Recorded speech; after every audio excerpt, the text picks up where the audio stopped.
시청자 여러분 안녕하십니까. 하루의 뉴스를 정리해드리는 YTN 뉴스나이트입니다. 취임 100일 지나자마자 대통령실이 참모진 개편안을 들고 나왔습니다.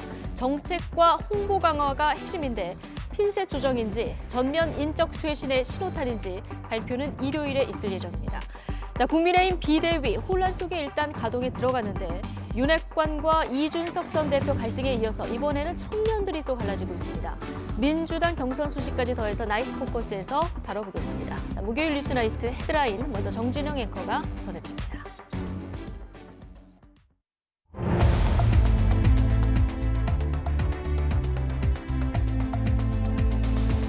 (8월 18일) 목요일 뉴스나이트 오늘의 주요 뉴스입니다. 윤석열 대통령은 새 정부의 초대 검찰총장 후보자로 대표적인 특수통 이원석 대검 차장검사를 지명했습니다. 이 후보자는 검찰 중립성에 대한 염려를 잘 알고 있다면서 국민의 기본권 보호에 모든 힘을 쏟겠다고 말했습니다. 국민의힘 비대위가 당내 갈등과 분열을 제대로 수습하지 못한 데 대해서 사과하며 본격적인 활동에 돌입했습니다. 대표직이 박탈된 이준석 전 대표는 국민도 자신도 속은 것 같다면서 윤석열 대통령을 겨냥한 장외 여론전을 이어가고 있습니다. 국회 과학기술정보방송통신위원회가 시작부터 여야가 강하게 부딪히면서 파행됐습니다. 여당은 폭주하는 설국 열차와 같다며 정청래 위원장을 몰아세웠고 야당은 여당에게 아직도 야당인 줄 아느냐며 코미디라고 맞받아쳤습니다. 2년 동안 하지 않던 종교 활동을 돌연 입대 직전에 재개한 경우 양심적 병역법으로 인정할 수 없다는 항소심 법원의 판단이 나왔습니다. 2심 법원은 병역법 위반 혐의로 기소된 20대 남성에게 무죄를 선고한 1심을 깨고 징역 10개월에 집행유예 2년을 선고했습니다. 최근 코로나19에 감염돼 숨지는 소아 청소년 사례가 늘고 있는데 절반가량은 기저질환이 없었던 것으로 나타났습니다. 방역당국은 재유행 속에 계약으로 인한 감염 우려가 크다며 백신 접종을 권고했습니다. 서울시가 만 3살 이하 아기를 돌봐주는 친인척에게 매달 30만 원씩 돌봄 수당을 지급하기로 했습니다. 맞벌이나 다자녀 가정에 청소나 빨래 같은 가사를 지원하는 서비스도 시작합니다. 러시아가 우크라이나 제2의 도시 하르키우의 인간인 주택가에 미사일 공격을 퍼부어서 20여 명이 숨지거나 다쳤습니다. 우크라이나는 크림반도 등 러시아가 점령한 후방 지역에 기습적인 파괴 작전을 펴며 반전을 모색하고 있습니다. 네, 대통령실이 정책과 홍보 부분을 중심으로 조직을 일부 개편하기로 했습니다. 정책 조정 역할에 미흡하다는 지적에 따라서 정책기획수석을 신설하기로 했고 홍보수석은 김은혜 전 의원으로 교체합니다. 박소정 기자가 전해드립니다. 취임 100일 기자회견에서 대규모 인적 쇄신에는 선을 그으면서도 대통령실에 어떤 문제가 있었는지 되짚어 보겠다고 밝힌 윤석열 대통령. 벌써 시작을 했습니다마는 그동안에 우리 대통령실부터 어디에 문제가 있었는지 지금 짚어보고 있습니다. 하루 만에 김대기 비서실장이 대통령실 조직 개편 방향을 밝혔습니다. 먼저 정책기획수석 신설안을 내놨습니다. 정책 분야의 소통을 원활히 할 역할이 필요했다는 설명과 함께 이관섭 무역협회 부회장이 유력하다고 전했습니다. 소통 문제라든지 그런 게 좀 있기 때문에 앞으로 이제 국민 또 내각 그다음에 우리 대통령실 간의 그런 소통과 이해를 원활히 할 수 있는 만 5세 입학 추진 방안 등을 둘러싼 혼선에 대해 대통령실 내 정책실이 없어 부처 간 조율이 미흡하다고 지적된 만큼 이 분야를 보강하기로 한 겁니다. 대통령실 슬림화 기조에 어긋나는 것 아니냐는 질문에는 국정 운영을 하다 보면 필요한 분야가 있고 줄일 분야가 있다고 답했습니다. 홍보 라인도 교체하기로 했습니다. YTN 취재 결과 새 홍보수석으로 윤 대통령 당선인 시절 대변인을 지낸 김은혜 전 의원이 내정됐습니다. 경기지사 선거에서 패배한 뒤 독일로 출국했던 김 전 의원은 최근 귀국해 대통령과 직접 만난 것으로 전해졌습니다. 오는 21일 발표 때 직접 브리핑룸을 찾아 인사할 예정입니다. 홍보수석 비서관 이제 관심이 많으셨는데 조금 살펴볼 게 있고 해서 이번 일요일 날 이 자리에서 다시 말씀드리겠습니다. 현재 홍보수석을 맡고 있는 최영범 수석은 홍보특보로 옮기고 강인선 대변인은 유임되지만 신임 홍보수석이 브리핑에 보다 적극적으로 나섭니다. 김대기 비서실장은 조직은 살아있는 유기체라며 필요성이 있으면 그때그때 개편하겠다는 말로 추가 개편 가능성을 내비쳤습니다. 다만 일부에서 거론된 2실장 5수석을 3실장 7수석 체제로 늘리는 방안은 확정되지 않았다고 선을 그었습니다. YTN 박소정입니다. 네, 국민의힘 이준석 전 대표가 제기한 가처분 신청 사건에 대한 법원의 고심이 깊어지는 가운데 주호영 비대위원장은 갈등을 수습하지 못하고 법정까지 간 걸 사과한다면서 고개를 숙였습니다. 사실상 이 전 대표를 겨냥했다는 해석도 나왔는데 오히려 이 전 대표는 윤석열 대통령을 직격하면서 반발 수위를 끌어올렸습니다. 엄윤주 기자입니다. 첫 회의를 열고 본격적인 활동에 들어간 주호영 비대위의 첫 일성은 반성과 사과였습니다. 갈등과 분열을 제대로 수습하지 못했다며 몸을 낮췄습니다. 특히 당내 사안이 사법부의 판단 영역으로 간 점을 거론하며 효력정지 가처분을 제기한 이준석 전 대표를 에둘러 비판했습니다. 갈등과 분열을 제대로 수습하지 못하고 법정까지 가게 된 일, 모두 국민과 당원들께 진심으로 사과하고 반성하고 있다는 말씀을 드립니다. 분열한 조직은 필패할 수밖에 없다며 새 대표 선출 전까지 비대위 체제를 흔들어선 안 된다는 점도 명확히 했습니다. 하지만 이 전 대표의 반발은 갈수록 거세지고 있습니다. 이른바 윤핵관과 윤석열 대통령을 분리해 대응하던 전략을 수정해 윤 대통령을 향해서도 잇따라 공격의 화살을 겨누고 있습니다. 과거 박근혜 전 대통령이 사용했던 말까지 꺼내들며 공세 수위를 높였습니다. 굉장히 이제 좀 통 큰 이미지 이런 게 강조되다 보니까 뭐 저런 거는 당연히 우리가 털고 갈 수 있겠지라는 생각하고 있었는데 이제 여기서 할 수 있는 말은 인용하자면은 국민도 속은 것 같고 저도 속은 것 같아요. 그 부분은. 가처분 인용 여부에 대한 법원의 판단이 이르면 다음 주로 미뤄진 상황에서 전방위적인 여론전에 나선 겁니다. 대통령에 대한 전직 여당 대표의 공격이 잇따르자 친윤계 내부는 부글부글 들끓는 분위기입니다. 핵심 인사들은 대통령실과 보조를 맞춰 직접적인 대응을 자제하고 있지만 공개적으로 성토하는 목소리도 터져 나왔습니다. 그 팬덤을 무기 삼아서 내가 이 정부를 실패하게 할 거야. 그러니까 내 말을 들어야 해라는 조로 위협을 가하고 있다고 지금 보기 때문에 보수 지지층이나 중도층의 지지는 빠질 것이라고 생각됩니다. 물론 상대적으로 소수이긴 하지만 이준석 때리기가 지나치다는 의견도 당내에서 제기되고 있습니다. 대부분의 당권 주자들이 하나같이 이준석 때리기 좀 동참하고 있는 것 같아요. 네네. 그래서 이거는 좀 저는 비겁한 모습이다 이렇게 보고 있습니다. 아하. 고전하고 있는 지지율을 끌어올리고 국정 동력을 확보하기 위해서는 좋든 싫든 일단 비대위 체제를 안착시켜야 한다는 게 국민의힘 내부의 전반적인 분위기이긴 합니다. 하지만 사면 초가에 놓인 이준석 전 대표가 장기전도 불사할 태세라 당분간 내홍은 불가피해 보입니다. YTN 엄윤주입니다. 더불어민주당이 성희롱 발언으로 당원 자격 정지 징계를 받은 최강욱 의원의 재심 요청에 대한 결론을 유보했습니다. 자료를 추가로 확보해서 직접 소명하겠다는 최 의원 요구를 당 윤리심판원이 받아들인 건데 새 지도부 출범과 맞물려서 징계 확정은 늦춰질 수 있다는 관측도 나옵니다. 조성호 기자입니다. 민주당 윤리심판원은 당원 자격 6개월 정지 처분을 받은 최강욱 의원의 징계를 다시 논의했습니다. 최 의원은 국회 법제사법위원회 참석을 이유로 나오지 않은 채 직접 소명하고 싶다며 심사를 미뤄달라고 요청했고 윤리심판원도 이런 요구를 받아들여 재심 결론을 유보했습니다. 최강욱 의원이 목격자와 관계자의 증언, 그다음에 객관적인 증빙 자료, 이 추가 소명 자료를 제출할 시간을 달라 이런 요청이 있었습니다. 이에 따라 지난 6월 20일 내려진 징계 확정도 미뤄졌습니다. 당시 윤리심판원은 최 의원이 민주당 법사위원들의 온라인 회의에서 성희롱성 발언을 하고도 부인한다며 만장일치로 당원 자격을 6개월 정지하기로 했고 최 의원은 불복해 재심을 신청했습니다. 원래 재심 신청일로부터 60일 안에 결론을 내려야 하지만 상당한 이유가 있다고 판단하면 다시 기일을 잡아 논의를 이어갈 수 있다는 게 윤리심판원 설명입니다. 다만 오는 28일 전당대회에서 지도부가 새로 선출되는 만큼 윤리심판원 구성이 바뀔 수 있다는 점이 변수입니다.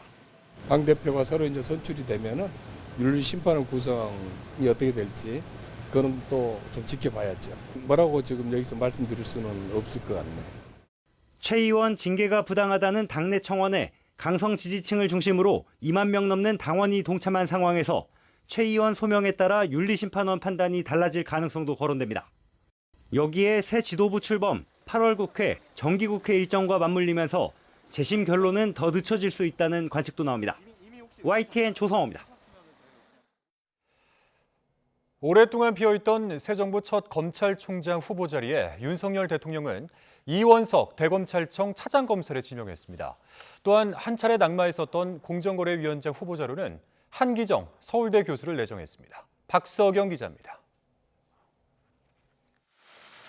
새 정부 초대 검찰총장 후보자, 장고 끝에도 이변은 없었습니다. 검찰총장 직무대리를 맡아온 이원석 대검찰청 차장검사가 지명됐습니다.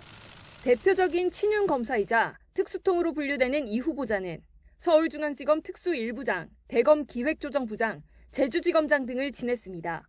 대통령실은 검찰 내 손꼽히는 수사 전문가인데다가 검찰 업무 전반에 능통한 적임자라고 소개했습니다. 수사기획통으로 균형 잡힌 시각으로 검찰청을 잘 이끌어줄 것으로 판단하고 있습니다. 재계 저승사자로 불리는 공정거래위원회 수장으로는 한기정 서울대 법학전문대학원 교수가 지명됐습니다. 한 후보자는 보험연구원장과 금융위원회 금융발전심의회 위원, 법무부 감찰위원회 위원장 등을 역임했습니다.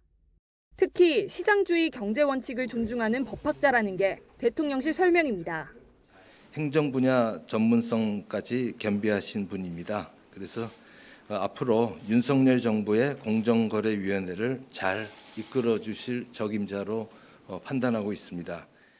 그동안 공정거래위원장은 관료, 경제학계 출신이 많았는데 최종 임명된다면 첫 법학자 출신 위원장이 됩니다. 이번 지명은 지난달 10일 송옥렬 후보자가 신상 문제로 사퇴한 지 30여일 만입니다. 두 후보자 모두 국회 인사청문회를 거치게 됩니다. 취임 100일이 지났지만 여전히 1기 내각은 완성되지 않았습니다. 대통령실은 공석인 교육부, 복지부 장관 자리에는 몇몇 후보자를 검증하고 있다면서 확정되는 대로 공개하겠다고 설명했습니다. YTN 박서경입니다. 네, 이원석 대검찰청 차장은 국민의 기본권을 보호하고 검찰의 중립성을 지키겠다는 포부를 밝혔습니다. 검찰 안팎에선 이 총장 직무를 대리해왔던 이 후보자가 조직을 안정적으로 이끌 거란 기대 속에 한동훈 장관의 그늘에서 벗어나지 못할 거란 평가도 나오고 있습니다. 나혜인 기자입니다. 이원석 검찰총장 후보자는 한동훈 법무부 장관과 함께 검찰 내 윤석열 사단의 핵심으로 꼽힙니다. 서울중앙지검 특수1부장일 땐 국정농단 사건으로 박근혜 전 대통령을 직접 조사했고 윤석열 대통령이 검찰총장일 땐 핵심 참모인 대검 기획조정부장으로 발탁됐습니다. 한동훈 장관과는 사법연수원 동기인데 검찰 내부에선 윤석열 사단의 브레인이란 평가가 나올 정도로 업무 능력을 인정받고 있습니다. 국민의 목소리에 더욱 겸손하게 경청하고 검찰 구성원 모두의 힘을 합쳐 국민의 기본권 보호에 모든 힘을 다 쏟도록 하겠습니다. 특히 지난 5월 대검 차장으로 승진한 뒤 공석인 총장 직무를 대리해온 만큼 조직을 연속성 있게 관리할 수 있다는 건 이 후보자의 강점입니다. 그 사이 단행된 조직 개편과 인사에도 관여해 식물 총장이 되진 않을 거란 기대가 나오지만 그만큼 이번 총장 인선 자체가 뒷전으로 밀렸던 것도 사실입니다. 역대 최장기 총장 공백이 유력한 상황에서 세 차례 검찰 인사와 조직 개편은 모두 한동훈 장관이 주도했습니다. 이 후보자가 총장이 돼도 사실상 법무부가 검찰을 직할한다는 우려를 씻긴 어려울 거란 전망도 그래서 나옵니다.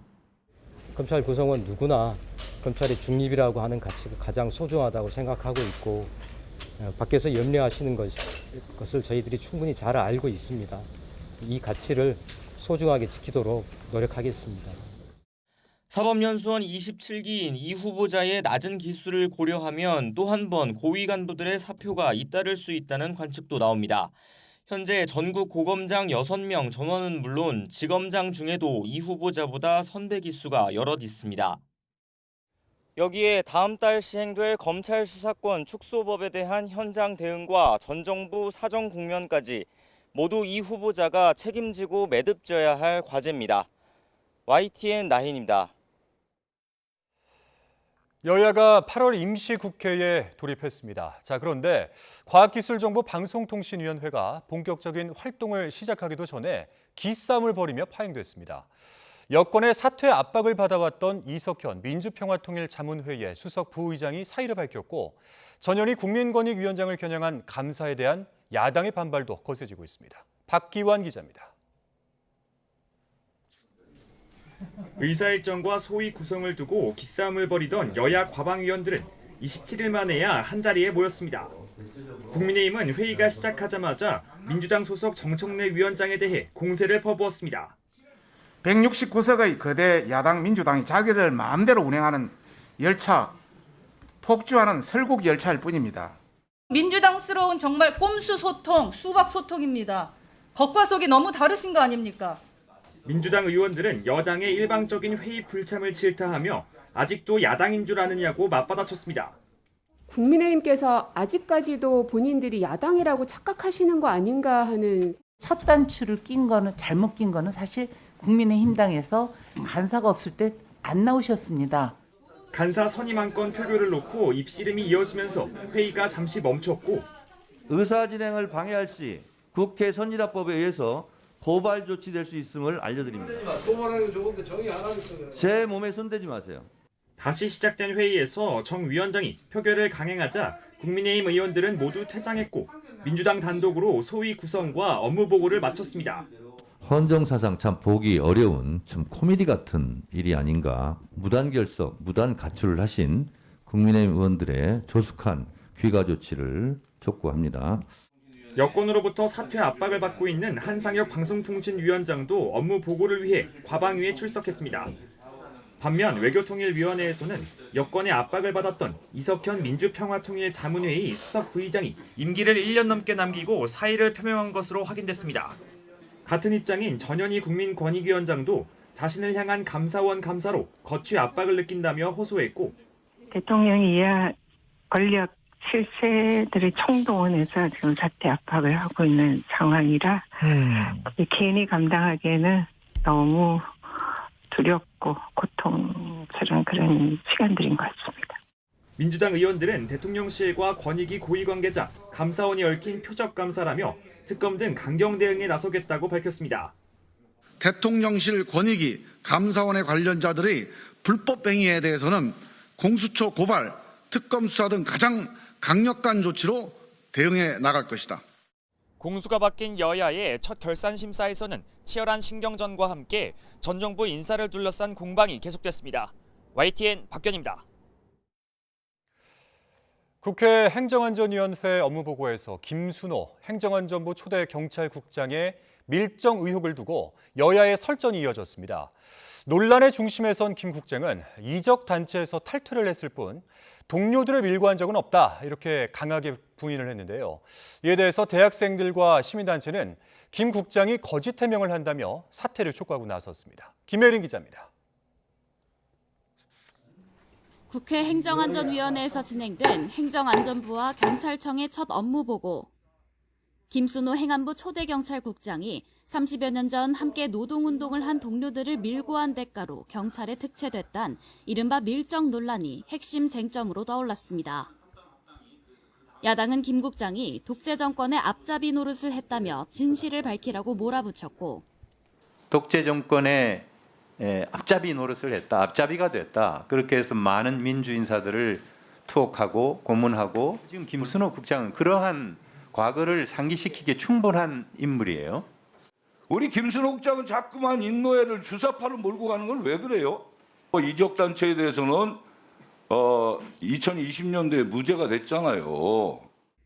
여당은 김 국장이 인천, 부천 민주노동자회, 이른바 인노회의 이적 활동에 회의를 느껴 탈퇴한 뒤 경찰이 됐을 뿐이라고 맞받아쳤습니다. 이적 단체냐 아니냐는 굉장히 이렇게 법률적으로 델리킷한 문제가 있긴 하지만 자본주의 기본 질서를 부정한다든지 북한의 대남 혁명론을 똑같이 주장하는 사람이나 단체가 있다면 경찰은 그거 수사해야 되는 거 아닙니까? 여야 의원들로부터 집중 질의를 받은 김 국장도 밀정 의혹을 거듭 부인했습니다. 박종철 고문치사 사건 당시 탁친이 억하고 죽었다는 보고서를 작성한 홍승상 전 경감이 인생의 스승은 맞지만 인노회 사건 수사에 도움을 줘 득채했다는 홍 전 경감의 언론 인터뷰는 사실과 다르다고 주장했습니다. 홍승상 경감께서는 당시에 특채 시험이 있다는 것을 안내해 준 정도였습니다. 김승만을 파면하라! 김 국장의 거듭된 부인에도 민주화 인사 843명은 정황상 김 국장이 인노회 조직도를 경찰에 제보한 것으로 보인다면서 사퇴를 촉구하고 나섰습니다. 국장 즉각 사퇴하라! 성균관대 재학생들 역시 동문의 명예를 더는 더럽히지 말라며 김 국장에게 부끄러운 성균인상을 시상하는 퍼포먼스를 벌였습니다. 우리 성균관대학교 동문들의 명예를 더럽히지 마십시오. 지금 당장 경찰 견장을 내려놓고 당신으로 인해 고통 속에 살아온 피해자들에게 사죄하십시오. 초대 경찰국장의 과거 행적을 둘러싼 논란은 이상민 행안부 장관의 인사 책임론으로도 이어지는 상황. 김 국장은 업무보고 자리에서 자리에 연연하지 않겠다고 말했지만 사퇴 의사를 묻는 취재진의 질문에는 묵묵부답으로 일관했습니다. 저 사퇴 주장 계속되는데 사퇴하실 생각 있으신가요? YTN 김혜린입니다. 이상민 행정안전부 장관이 과거 노동운동 동료를 밀고 해서 경찰에 특별 채용됐다는 의혹을 받는 김순호 경찰국장을 교체하는 방안을 검토하겠다고 말했습니다. 국회 행정안전위원회 전체 회의에 출석한 이 장관은 김순호 치안관 같은 인물을 경찰국장으로 임명하는 건 윤석열 정부 방침에 맞지 않는다는 더불어민주당 이해식 의원의 지적에 이같이 답했습니다.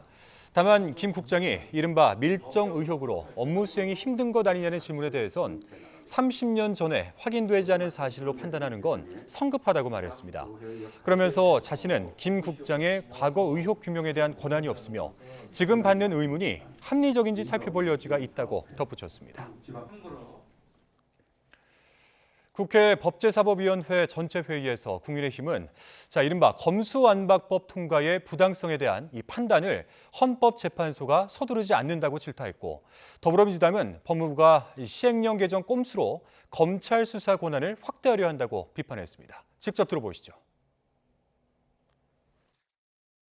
이렇게 사회적 혼란을 야기할 수밖에 없는 법률을 지금 헌법재판소가 심판함에 있어서 정확하게 또 이 큰 문제점에 대해서 인식하고 계시다면 먼저 효력정지 가처분을 하셔야 돼요. 헌재의 그 중립성이 매우 우려된다. 이런 말씀 다시 드리고요. 이 사건에 대한 국민의힘 의원들이 제출한 이 사건에 대한 결론을 낼 의지가 없어 보이세요. 법무부에서 수사기소 분리 법안의 위헌성을 주장하면서 미법하다고 주장을 하면서 그 법에 따라서 또 시행령 꼼수를 부려서 검찰의 밥그릇을 지키는 것은 굉장히 모순된 행동이다라고 생각이 됩니다. 이제 검찰이 저희가 예상하지 못했던 것을 수사해서 기소를 하는 경우가 굉장히 많이 이제 사례가 나올 것 같고.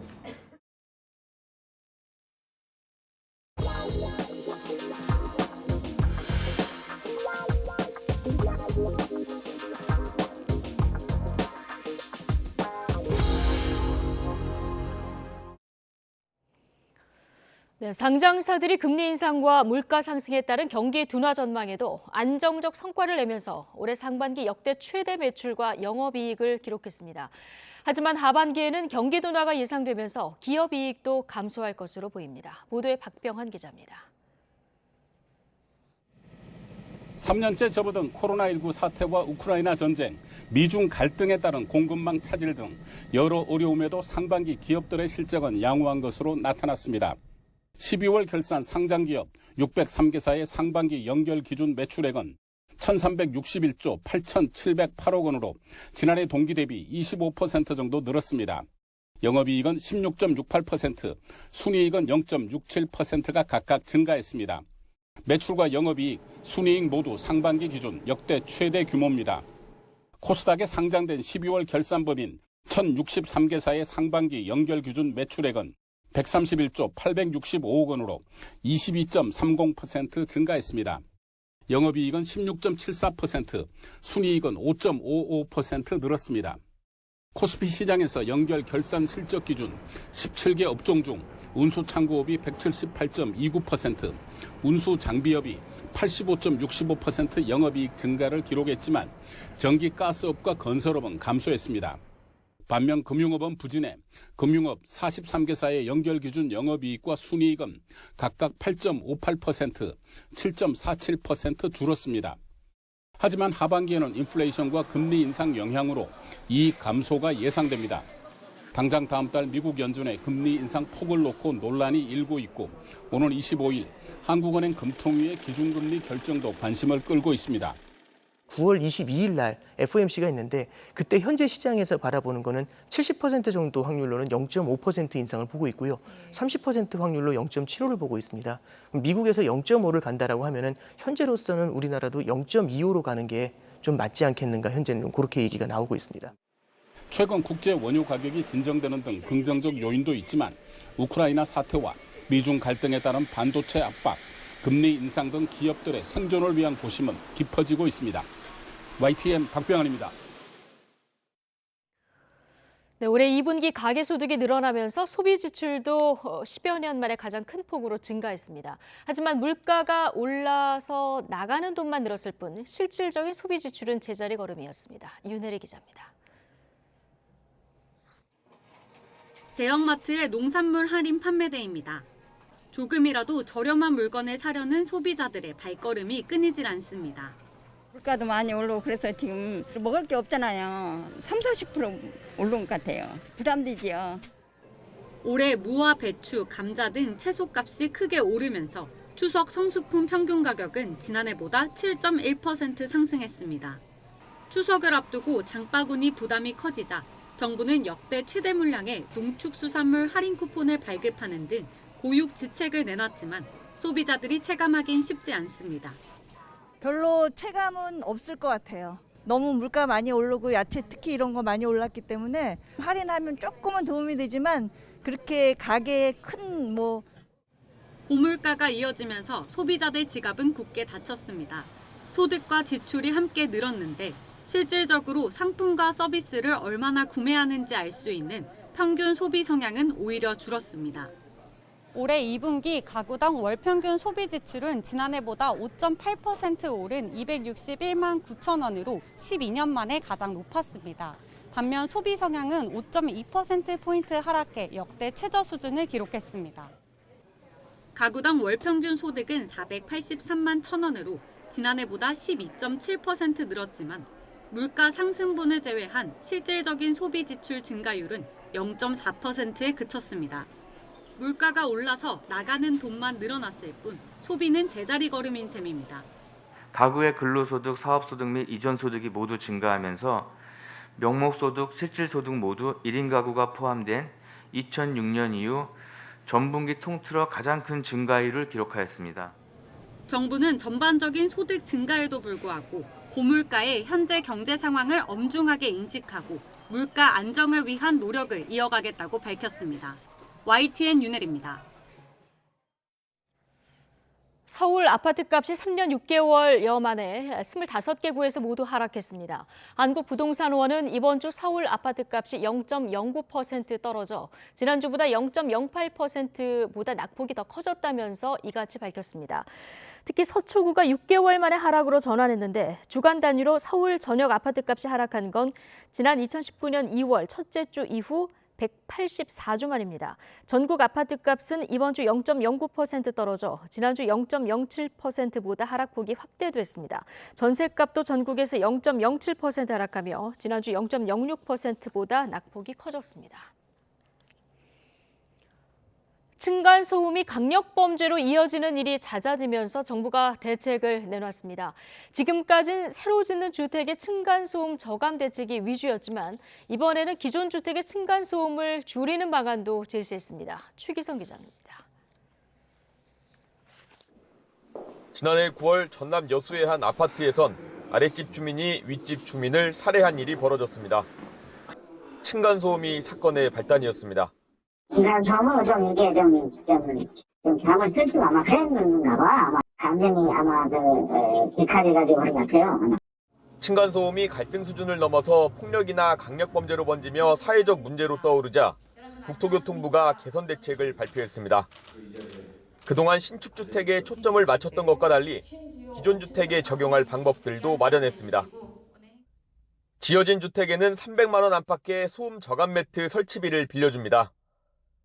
매트를 사용하면 1에서 3데시벨 소음 감소 효과가 있는데 소득 수준에 따라 무이자부터 연 1%대의 저리융자를 제공할 방침입니다. 500세대 이상 단지엔 갈등을 중재하거나 조정하는 주민자치조직인 층간소음관리위원회 설치를 의무화합니다. 또 현재 국토부와 환경부 등으로 흩어져 있는 민원 상담과 분쟁 조정 기능을 조정해 국민 접근성을 높일 방안도 마련하기로 했습니다. 이제 아무래도 제도 개선이라는 게 새로 지어지는 집들에 계속 이제 적용이 되는데 일반적으로 그러다 보면 이제 기초주택은 계속 남아 있게 되죠. 기초주택에 대한 부분도 보강이 필요하다. 그런 내용이 포함되어 있는 거죠. 지어질 주택에는 해당 주택 입주민에게 사후 확인한 성능검사 결과를 개별 통지하도록 의무화합니다. 또 바닥구조 시공 뒤 한 번 제출하는 시공 확인서를 단계별로 3번 이상 제출하도록 규정해 품질 점검을 강화합니다.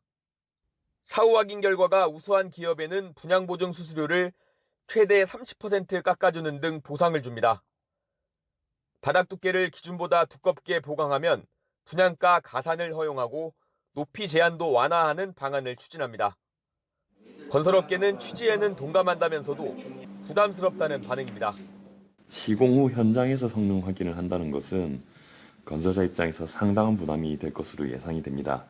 다만 이런 제도 변경이 층간소음 저감 기술 개발을 활성화하는 기회가 되리라 생각해서 소음 저감을 위한 다양한 방법을 찾을 수 있도록 이와 함께 현재 대부분 주택에서 사용 중인 벽식 구조가 아닌 층간소음이 덜한 것으로 알려진 기둥식인 라멘 구조의 효과를 검증해 확산 여부를 검토하기로 했습니다. 국토부는 늦어도 내년 상반기에는 대책이 모두 시행할 수 있도록 진행하겠다고 밝혔습니다.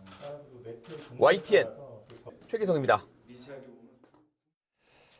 김건희 여사의 박사학위 논문이 자신의 논문을 표절했다고 주장한 구현상 교수가 논문 심사위원들의 부실 검증을 문제 삼았습니다.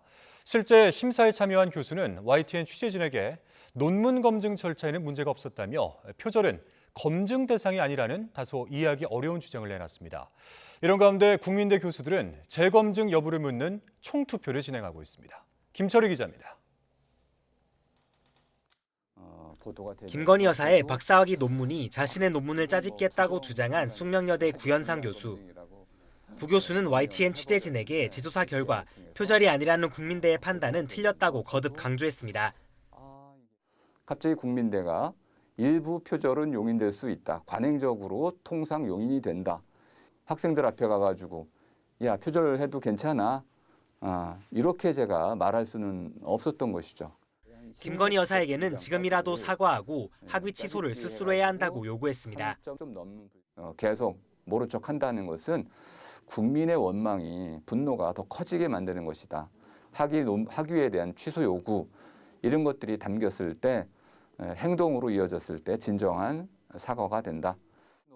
구 교수는 또 문제가 있는 논문을 그대로 통과시킨 당시 지도교수와 심사위원들에게도 반드시 책임을 물어야 한다고 밝혔습니다.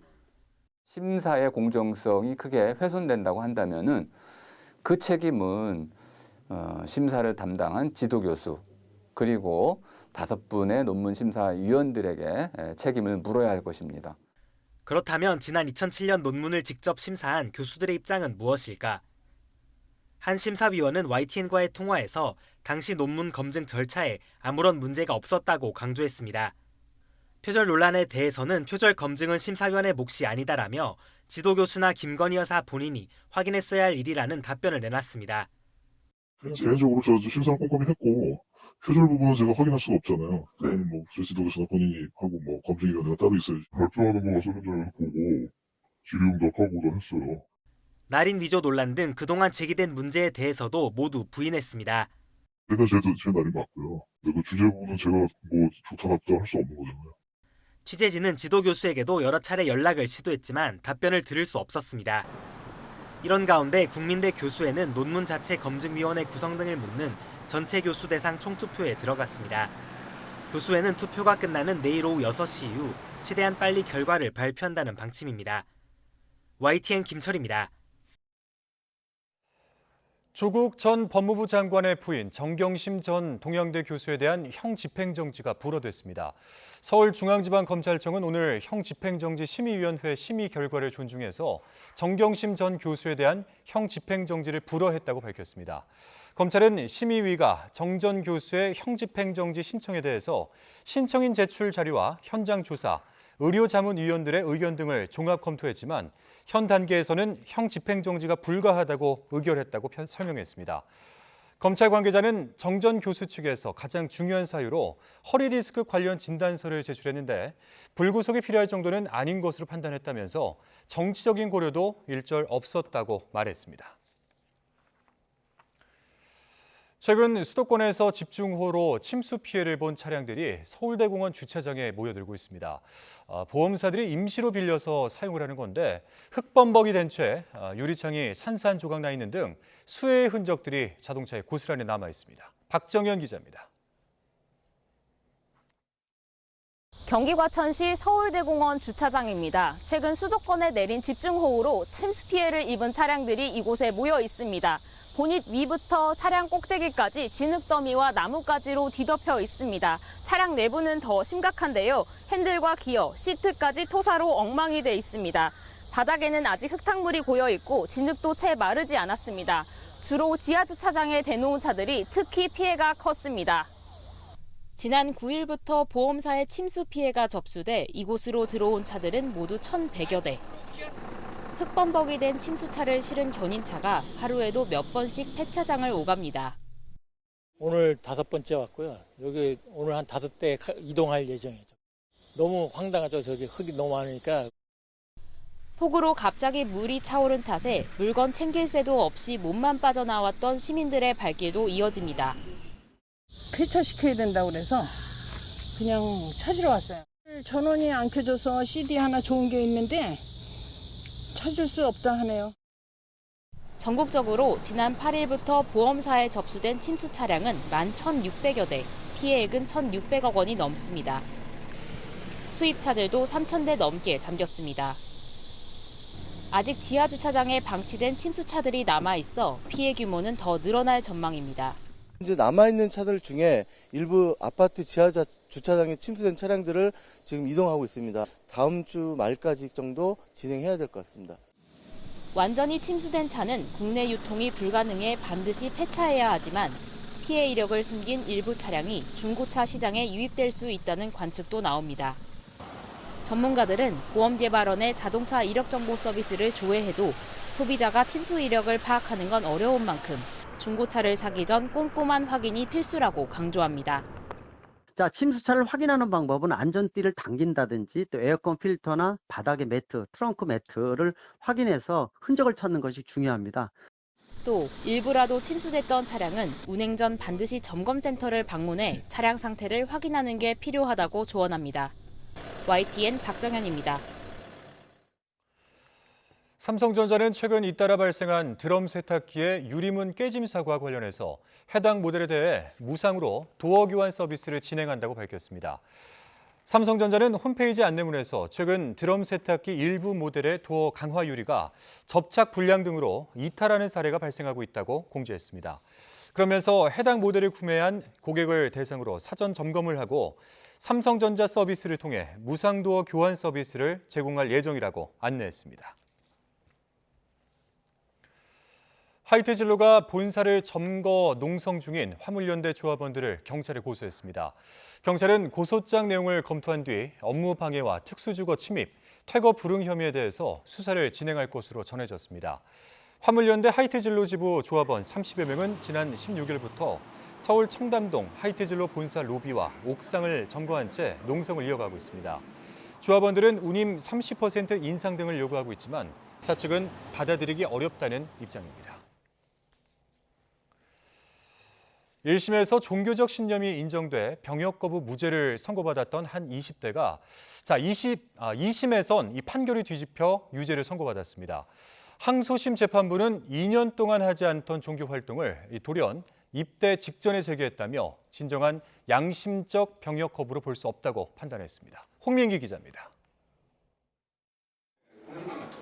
모델 일을 하는 20대 A씨는 17살이던 지난 2011년 어머니와 누나들을 따라 여호와의 증인 신도가 됐습니다. 지난 2013년 첫 입영 통지서가 날아들었지만 A씨는 대학 진학 예정이라는 이유로 입영을 연기했습니다. 이후에도 자격시험과 국가고시 응시, 취업과 질병 등을 이유로 모두 6차례 입대를 미뤘습니다. 2017년부터는 모델 활동을 이유로 종교 활동에도 참여하지 않았는데 2019년 입영 통지서를 받았을 무렵에야 종교 활동을 재개한 것으로 조사됐습니다. 이후 A씨는 입영일 사흘이 지나도록 입대하지 않았고 결국 병역법 위반 혐의로 재판에 넘겨졌습니다. 1심 법원은 A씨가 여호와의 증인 단체에 들어가게 된 계기 등 종교 활동과 사회 경험을 보아 진정한 양심에 따라 입대를 거부한 것으로 보인다며 무죄를 선고했습니다. 하지만 검찰 항소로 열린 2심 판단은 유죄였습니다. 재판부는 A씨가 입영 통지서를 받은 뒤 갑자기 종교 활동을 다시 시작한 이유를 충분히 설명하지 못했다고 지적했습니다. 또 A씨가 입대를 6차례 연기할 동안 종교적 신념을 이유로 든 적은 한 번도 없었다며 이는 진실한 양심으로 볼 수 없다고 설명했습니다. 지난 2018년 양심적 병역 거부를 처벌하는 현행법이 헌법에 어긋난다는 헌법재판소 판단이 나온 뒤 사법부의 판단은 병역 거부자의 종교적, 양심적 신념이 진실한지에 초점을 맞추고 있습니다. 하지만 비슷한 사안을 놓고도 재판부마다 판결이 엇갈릴 수 있다는 게 현실적인 한계입니다. 앞서 병역 거부로 기소된 30대 남성도 입영 통지서를 받을 무렵 9년 동안 중단했던 여호와의 증인 생활을 재개했지만 최근 대법원에서 무죄가 확정됐습니다. 인간의 내면에 대한 판단은 실제로 어려울 수밖에 없고요. 진술의 일관성 아니면 여러 가지 삶의 궤적들을 통해서 확인할 수 있는 내용을 통해서 그 사람의 이제 비폭력 혹은 종교적 신념들이 일관된지. 이런 가운데 올해 초부터 지난 5월까지 병무청 산하 심사위원회에 종교나 양심을 이유로 대체 복무를 접수한 사례는 모두 2,317건으로 이 가운데 2,300건이 인용된 것으로 나타났습니다. YTN 홍민기입니다. 지난 4월부터 코로나로 인한 영업시간 제한이 풀리면서 서울 홍대 거리를 포함한 밤거리도 다시 인파로 북적이고 있죠. 다만 그만큼 유흥범죄나 화재 등이 발생할 우려도 커진 건데요. 혹시 모를 사고를 방지하기 위해서 경찰과 지자체, 소방당국이 서로 손잡고 클럽 합동점검에 나섰다고 합니다. 점검 현장에 김태원 기자가 동행했습니다. 아직은 한적한 대낮 서울 홍대 거리. 경찰관과 구청, 소방공무원들이 지하 클럽 안으로 들어갑니다. 화장실 부스 구석구석을 적외선 화상 카메라로 확인하고 렌즈가 있는 부분에는 이렇게 밝게 빛나세요. 네, 이제 그 부분으로 저희가 렌즈가 있는지를 탐지를 할 겁니다. 벽에 설치된 비상 조명도 꼼꼼히 점검합니다. 네, 이쪽 양쪽 둘 다 지금 저는 희미하거든요. 이쪽도 한번 배터리 갈아주셔야 될 것 같아요. 어제 다 갈았는데. 또 다른 클럽. 이번에는 잠금 장치가 없는 사물함이 도난 범죄에 취약하다는 점이 지적됐습니다. 보통 요즘은 렌탈로도 많이 하시더라고요. 네네. 처음에 설치할 때는 이렇게 큰 비용 들어가는 건 아니니까 네네. 해놓으시면은 사장님도 좋으시고. 사회적 거리두기가 풀리면서 최근 서울 주요 유흥가로 꼽히는 홍대 거리에선 범죄와 안전사고 신고가 부쩍 늘었습니다. 특히 클럽 같은 경우엔 대부분 지하에 있거나 출입문이 좁아 화재 같은 비상 상황이 발생했을 때 대형 인명 피해로 이어질 수 있습니다. 또 지난달 역삼동 유흥주점에서는 마약이 든 술을 마신 종업원과 손님이 숨지는 등 최근 각종 마약 범죄 우려도 커지고 있지만 클럽 등에선 신속하게 대처하지 못할 위험도 큽니다. 이에 좀 더 안전한 클럽을 만들기 위해 경찰과 지자체 등 4개 기관이 처음으로 손을 잡고 사전 점검에 나섰습니다. 다만 이번 점검은 징벌 조치보단 안전사고를 미리 막기 위한 상담 위주로 진행됐습니다. 사고가 발생하기 전에 먼저 취약 부분이 혹시 발견된다면 그런 부분들을 좀 개선 방안을 컨설팅 해드리기 위해서 동행 취재가 이루어진 2시간 동안 경찰과 소방은 홍대 클럽 2곳을 꼼꼼히 점검하며 업주들에게 부족하거나 보완해야 할 부분을 알려줬습니다. 현재까지 점검이 지속되면서 불법 촬영 장비가 확인된 적은 없었고 다만 통행이 빈번한 출입 계단을 비추는 CCTV가 설치되어 있지 않았거나 물품 보관소 위치가 절도에 취약한 경우가 경찰은 앞으로도 안전한 홍대 거리를 만들기 위해 매주 정기 순찰을 진행하고 관계기관과 추가 합동 점검을 진행할 계획이라고 밝혔습니다. YTN 김태원입니다. 서울시가 중위소득 150% 이하 가구를 대상으로 36개월 이하 아기를 돌봐주는 친인척에게 월 30만 원씩 돌봄 수당을 지급하기로 했습니다. 맞벌이나 다자녀 가정에 청소나 빨래 같은 가사를 지원하는 서비스도 시작한다고 합니다. 새로 나온 서울시의 육아 지원 정책을 차유정 기자가 전해드리겠습니다. 서울에서 아이 키우는 부모 2천여 명에게 육아가 얼마나 힘든지 물었습니다. 0세에서 6세 아이를 키울 때 83% 가까이가 수면이나 식사 시간이 부족하며 85% 가까이가 곁에서 도와줄 조력자가 필요하다고 호소했습니다. 가끔 저도 퇴근이 늦는데 신랑도 퇴근이 늦을 때는 이제 정말 예전의 기관 같은 경우는 조금 더 일찍 문을 닫아서 이런 경우는 발만 동동 구르다가 뭐 친구 집에 맡기거나. 서울시가 육아 부담을 덜어주기 위한 지원 정책을 발표했습니다. 내년부터 36개월 이하 아기를 가까운 친인척에게 맡길 때 월 30만 원을 지원합니다. 민간 아이돌봄 서비스를 이용하는 가정에는 월 30만 원의 쿠폰을 지급합니다. 애들한테 쓰는 게 우리 할머니들은 아무래도 더 쓰게 되잖아요. 그럼 그 애들한테 쓰다 보면은 뭐 내 용돈에서 나갈 수도 있는 거고 그런데 이제 조금의 이제 어딘가에 좀 들어오는 게 있으면 편하게 쓸 수 있는 여건이 되는 거죠. 단 중위소득 150% 이하 가구가 대상으로 3인 가구 소득 기준으로 월 629만여 원 이하여야 신청할 수 있습니다. 일하는 부모를 위한 돌봄 서비스도 있습니다. 아이가 갑자기 아플 때 돌보미가 병원에 데려가주고 돌봐주는 서비스를 시작합니다. 등하원 시간대에 아이를 준비시키고 동행해주는 전담 돌보미도 500명을 지정해 운영을 시작합니다. 육아휴직 장려금도 신설했습니다. 중위소득 150% 이하 가정이 대상이며 육아휴직 6개월이 지나면 60만 원, 12개월이 지나면 60만 원을 추가 지급해 최대 120만 원을 지급합니다.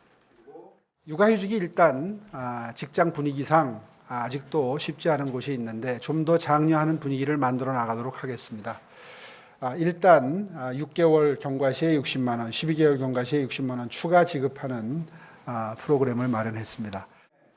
중위소득 150% 이하 가정 가운데 임산부나 맞벌이, 다자녀 가정에 하루에 4시간, 6차례 이용할 수 있는 가사 서비스도 지원합니다. 모두 28개 사업에 드는 비용이 5년 동안 14조 7천억 원입니다. 시는 부정수급에 대해선 강력하게 제재하겠다고 강조했습니다. YTN 차유정입니다.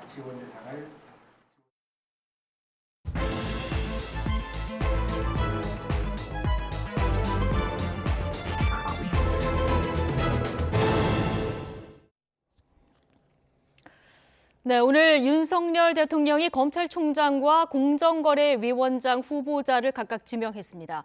또 국정 운영 동력을 확보하기 위해서 대통령실 쇄신을 시작합니다. 직제 개편도 논의되는 것으로 전해지는데요.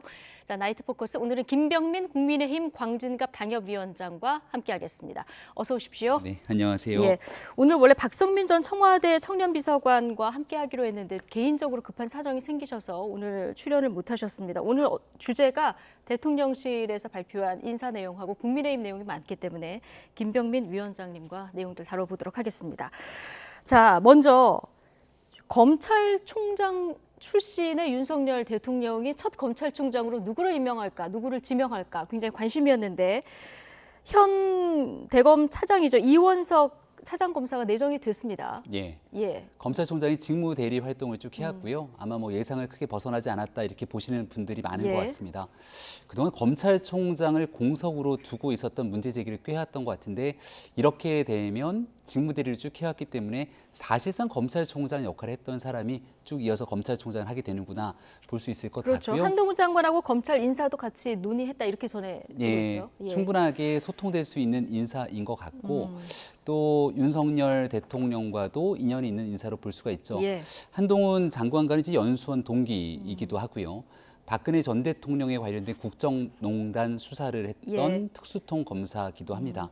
근데 뭐 윤석열 대통령, 한동훈 장관 다 검찰 내에서 잔뼈가 굵었던 인물들이기 때문에 사실상 윤석열 대통령이나 한동훈 장관과 인연이 이래저래 있을 수밖에 없는 사람들이 결국 또 후보군에 오를 수밖에 없지 않는가 이런 생각이 들기도 합니다. 예. 결국 이제 조직 안정을 고려한 선택이다 이런 분석들이 나오는데 지금 짚어주셨듯이 윤석열 사단의 브레인이다 이런 수식어가 있고요. 그리고 한동훈 법무부 장관과도 인연이 꽤 깊습니다. 연수원 동기이기도 하고요. 그러다 보니까 이제 같은 기수의 장관과 총장 두 사람 모두 윤 사단으로 이제 분류가 되다 보니까 자, 중립성, 독립성 일각에서 이런 우려의 목소리도 나오는 것 같습니다. 네, 그래서 아마 더 부담을 가지고 여러 사건 수사, 특히 전 정권에 관련된 수사나 정치인들에 관련된 수사에 있어서는 훨씬 더 객관성과 공정성을 유지하기 위한 노력을 하지 않을까 이렇게 생각을 합니다. 그러니까 법무부 장관의 예를 들면 지난 정권 시절에 있었던 추미애 전 법무부 장관 같은 경우가 애당초 장관에 임명될 때부터 당의 대표를 지냈던 인사가 법무부 장관직에 왔을 때 과연 공정하고 또 정치적 중립을 지킬 수 있겠는가 이런 비판들이 있지 않았습니까? 끝끝내 문제들이 노정됐던 것처럼 이 정부도 출범하고 나서 같은 실수를 반복해서는 안 될 거라고 생각합니다.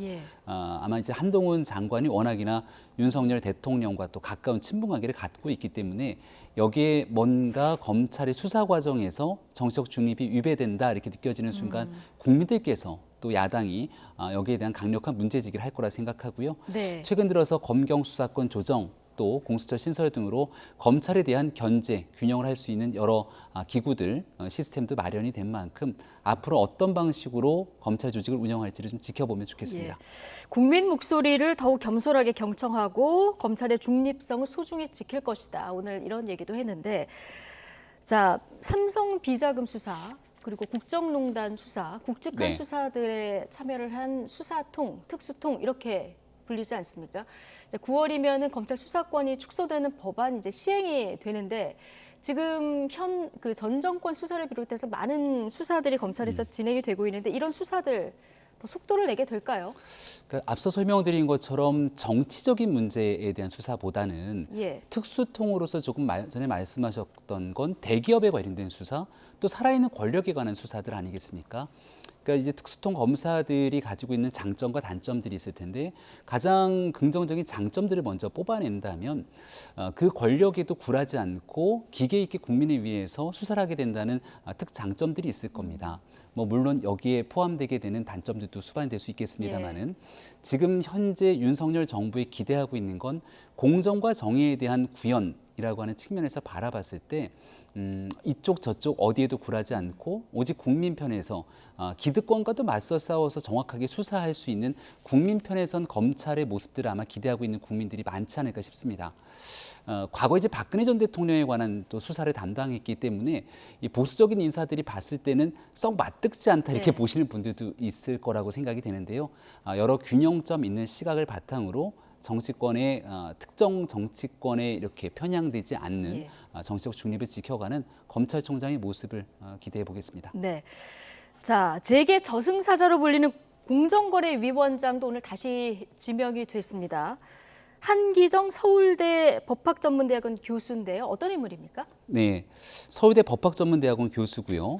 그 법무부 감찰위원회 위원장을 지내기도 했는데 시장주의 법학자다 이렇게 평가하는 분들이 많은 것 같습니다. 그러니까 공정거래의 적법성을 좀 추진해 나가겠다 이렇게 정부는 얘기하고 있는 것 같은데요. 상법, 보험법 등에 대한 전문가라고 합니다. 이제 언뜻 보기에 여기에 대한 경제 쪽을 전공한 인사가 아니라 이 법학자가 들어가는 거에 대해서 조금 다소 의외다 이렇게 생각되는 분들이 있을 수 있는데요. 과거에 지명이 됐다가 이제 논란이 돼서 철회된 인사가 있지 않습니까? 송홍렬 후보자. 네, 송홍렬 교수도 변호사 자격이 있는 법학자였죠.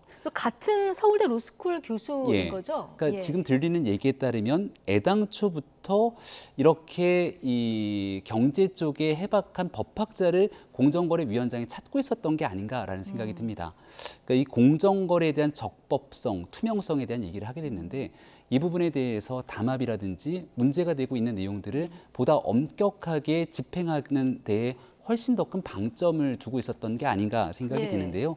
그렇기 때문에 이 법에 대한 집행들을 조금 더 원활하게 할 수 있는 인사들을 물색한 것이 아닌가 생각이 되고요. 네. 대한민국 경제에 가장 중요한 영향을 미치는 곳이기도 하지 않습니까? 네. 과거에 이제 문재인 정부의 초대 공정거래위원장 하면 떠오르는 인사가 김상조, 당시 재벌 저승사자 등에 대한 얘기가 나왔었는데 공정위에 실질적으로 일하는 과정에서 이 재벌에 대한 투명성들을 얼만큼 높여왔는지에 대한 평가는 또 다르게 나타납니다. 사람에 대한 상징적인 모습보다는 정부가 갖고 있는 정책 기조에 맞추어서 오직 국민들이 이 공정한 경제 시스템을 좀 기대할 수 있도록 관련된 문제들을 엄격하게 단속하고 집행하는 데 집중하는 그런 역할들을 하게 되지 않을까 기대해 봅니다. 네. 금융감독원장도 이복현 검사를 내정해서 이제 금융 쪽에도 이제 너무 이제 법쪽 임무를 등용하는 거 아니냐 이런 지적이 또 일각에서 나오는 것도 같아요. 그러니까 이제 비판적으로 바라보게 예. 되면 가까운 사람들 중심으로 너무 법조계 인사들이 중시하는 것 아니냐 이런 비판의 여지들이 있을 수도 있고요. 예. 또 다만 경제계 쪽으로 관련돼서 너무 깊게 연결돼 있는 사람들이 들어가 있을 경우에 제19 감사기의 역할처럼 보다 제3자적으로 객관적인 문제를 들여다보지 못한다라는 평가가 있을 수도 있습니다. 예. 공정거래위원회 내부에서 나타났던 문제들도 그동안 수차례 사회적 이슈가 돼 왔던 만큼 전혀 다른 법적으로 투명하게 집행할 수 있는 제3자가 들어가서 공정한 시스템을 만들어낼 수가 있다면 여기에 대한 의미를 부여할 수 있기 때문에 일단은 앞으로 그 임명 과정 속에서 특별한 문제가 드러나지 않고 임명이 진행되는지 예. 또 실질적으로 그 자리에 들어가고 나서 정말 국민의 기대에 맞는 역할을 하게 될지는 좀 더 지켜보면 어떨까 합니다. 네. 자, 뭐 교육개혁, 연금개혁 어제 대통령이 이 얘기도 했었는데 지금 교육부 장관, 복지부 장관 한 차례씩 낙마한 이후에 지금 아직 지명이 안 되고 있습니다. 언제 지명이 될까요? 지금 물색은 하고 있다 이렇게 전해지고 있는데. 한 차례가 아니라 두 차례 낙마했죠. 그렇죠. 네. 한 차례씩. 한 차례씩 한 번씩. 그러니까 네. 이제 윤석열 대통령과 용산 대통령실에서 얼마나 더 고심이 깊겠습니까? 예. 한 번의 낙마를 거치고 그리고 이제 임명이 되고 난 뒤에도 문제가 돼서 특히 박순애 교육부 장관 같은 경우는 36일 만에 자리에 물러나게 됐는데 예. 단순한 교육부 장관이 아니라 사회부총리 역할까지 겸해야 됩니다. 작금의 어려운 일들을 다 엮어내고 또 여기에 대한 정책 조정 기능들까지 함께 가져가야 되기 때문에 아마 마지막까지 인선에 공을 들이지 않을까 생각을 하고요. 국민들 지켜보시기에 이제 또 청문회를 거쳐야 되는데 청문회에서부터 문제가 불거지게 되는 순간 정부에 대한 신뢰가 떨어질 수도 있습니다. 예. 그러니까 조금 시간이 걸리더라도 정말 국민들 앞에 이렇게 내어놓았을 때 보편적인 동의를 얻어낼 수 있는 인사 중심으로 임명이 돼야 되지 않을까 이렇게 생각합니다. 한 차례 낙마를 했기 때문에 더 신중할 수밖에 없다. 자, 누가 또 지명이 될지 지켜보도록 하고요. 대통령실도 개편에 들어갔는데요. 정책기획수석을 신설하고 홍보라인을 개편하는 게 핵심으로 보입니다. 자, 김대기 비서실장이 오늘 개편 방향을 일부 공개했는데요. 발언 먼저 듣고 오시겠습니다.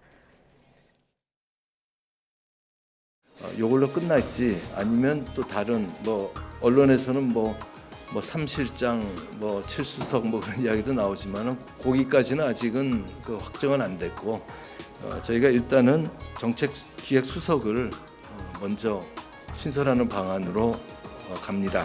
조직이란 게 원래 좀 살아있는 유기체 같은 거죠. 그래서 또 하면서 또 다른 필요성이 있으면 그때마다 또 개편을 해 나가겠습니다.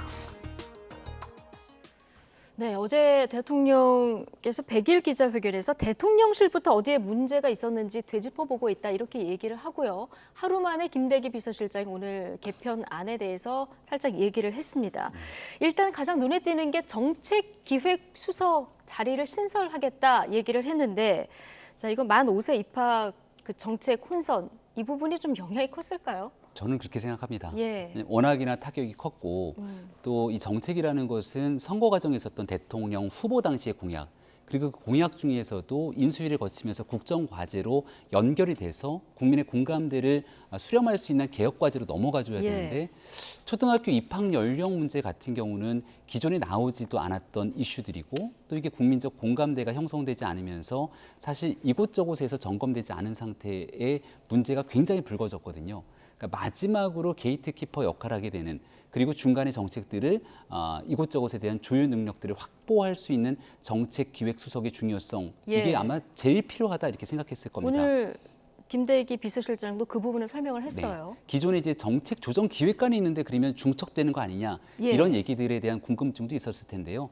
기존에 있었던 정책 조정 기획관은 이 부산 엑스포 유치에 훨씬 더 공을 들이고 있었던 상황이기 때문에 본연의 역할들을 좀 충실하지 못했다라고 이제 생각하는 것 같고요. 그래서 이제 그 기능들을 좀 분리해서 정책에 대해서도 그동안 많은 국정과제에 대한 얘기들을 쏟아냈지만 중요한 건 이 중에서의 우선순위들을 골라야 될 겁니다. 그리고 특정 부처에만 연결돼 있는 것이 아니라 이 초등학교 입학 연령 인하 문제만 하더라도 교육부뿐 아니라 여러 부처에 걸쳐져 있는 문제들이기 때문에 이런 내용들에 대한 조정 능력들을 아마 정책 이 기획 수석을 통해서 새롭게 좀 구현하려는 것 같고 제대로 된 역할들을 수행할 수 있다면 현재보다는 훨씬 나아진 대통령실을 기대할 수 있지 않을까 싶습니다. 말씀하신 대로 정책 조정 기획관이 있는데 정책 기획 수석을 좀 신설하는 거기 때문에 역할이 어떻게 제대로 나눠질지 효율적으로 나눠질지 이것도 좀 잘 봐야 될 것 같고요. 자, 신설되는 정책기획수석 비서관의 이관섭 한국무역협회 부회장이 유력하다 이렇게 전해지고 있는데요. 어떤 인물입니까? 산자부 차관을 지낸 인사고요. 무역협회 부회장을 지내기도 했고 한국수력원자력 사장을 역임했던 인사기도 합니다. 이제 관료 출신으로서 지금 아마 현재 있게 되는 여러 정책에 대해서 이해도가 꽤 높은 인사다 이렇게 볼 수 있는 것 같은데요. 아무래도 정치권에 있는 인사들보다는 또 학계에 있는 인사들 중심으로 실무에 조금 거리감이 있는 인사들이 이런 역할들을 해왔던 적들도 있는데 윤석열 대통령이 선호하는 인사의 특징들을 보게 되면 한 분야에 대한 완전한 전문성을 갖고 있는 인사들에 대해서 조금 더 중용하는 경우들이 있지 않는가 생각을 합니다. 해당 부처에서 역할들을 해왔던 전문성 그리고 무역협회 부회장을 통해서 가져왔던 민간과의 연계성 등을 바탕으로 봤을 때 아마 정책 기획 수석으로 그 역할을 담당하게 된다면 이곳저곳에 대한 연결에 대해서 장점들이 가지고 있지 않는가 이렇게 생각합니다. 네, 일단은 유력이니까요. 실제 누가 지명이 될지는 지켜봐야 되고요.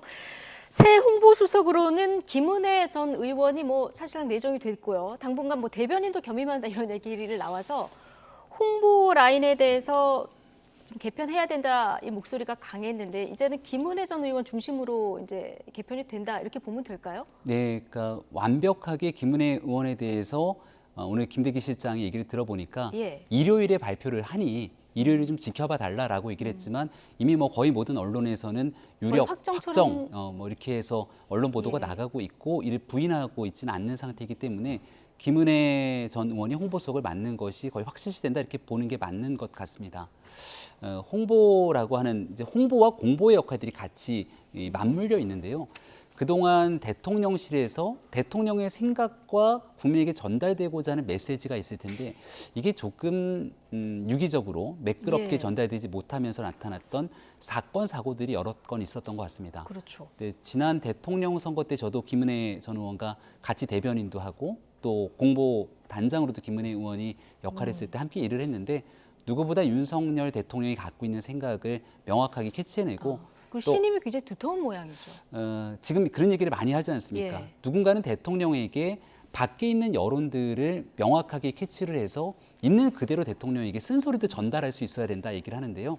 쓴소리를 전달하려면 기본적으로 대통령이 어떤 생각을 하는지를 가장 잘 알고 있어야 대통령의 생각과 함께 국민의 여론들을 전달할 수 있는 그 매개체의 역할이 가능할 거거든요.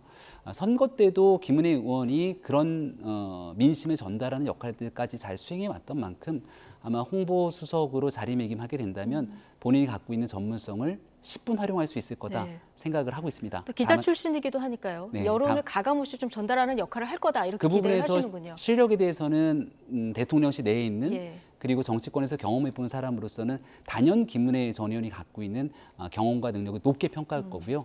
이제 다만 야당 입장에서는 이제 얼마 전까지 있었던 인사들을 계속 또 똑같이 쓴다라고 하는 측면에서 이 쇄신 문제를 거론하면서 또 비판하고 있는 모습들, 이 네. 부분을 잘 이겨내야 되는 대통령실의 또 과제가 될 수 있습니다. 현재는 2실장 5수석 체제인데요. 정책기획수석이 이제 신설이 되면은 2실장 6수석 여기까지는 확정이고요.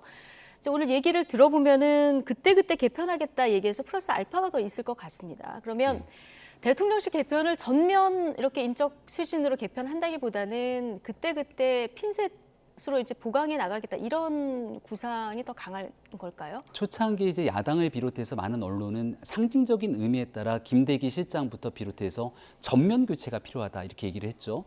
유승민 전 의원 같은 경우는 과거 이건희 전 회장의 말을 빌어서 이 부인 빼고 모든 걸 다 바꿔라 이런 얘기들까지 했는데 현실적인 상황들을 고려해 보게 된다면 이제 막 100일이 지난 상태 속에서 대통령 실장을 비롯한 모든 사람들을 전면 교체했을 경우에 업무의 연속성 또 이를 진행하고 있는 현실적인 면을 고려했던 것 같습니다. 그래서 야당에서는 바꿀 의지가 없는 것 아니냐 이렇게 얘기하지만 어제 100일 기자회견을 통해서 대통령의 메시지를 들어보면 국민의 뜻을 겸허하게 받들겠다고 했고 뭐가 잘못됐는지를 면밀히 살펴보겠다고 얘기를 했거든요. 대통령의 지난 여름 휴가 전과 후가 꽤 많이 달라졌다고 생각되는데 한 주 동안의 휴가를 거치면서 곰곰이 어디에서부터가 문제가 있는지를 진단하기 시작했던 것 같고 가장 문제가 있다고 판단되는 이 기능적인 측면에 대한 보강부터 이루어지는 것 같은데 좀 시간이 지나고 나면 참 많이 바뀌었구나 싶을 정도의 인적 개편들은 계속적으로 이루어지지 않을까 이렇게 생각합니다. 제2부속실, 민정수석실 자, 이게 대통령의 의지를 갖고 없애겠다 해서 지금 안 만들고 있는데요. 막상 또 없애고 나니까 곳곳에 공백도 또 좀 있습니다. 이거는 안 만드는 것으로. 윤석열 대통령의 철학과 관계되어 있는 내용들은 어떤 비판이 들어오더라도 그걸 지키려고 하는 의지가 있는 것 같습니다. 가장 대표적인 케이스가 어제 기자회견을 통해서 물어봤던 도어 스태핑, 출근길의 약식 기자회견 아니겠습니까?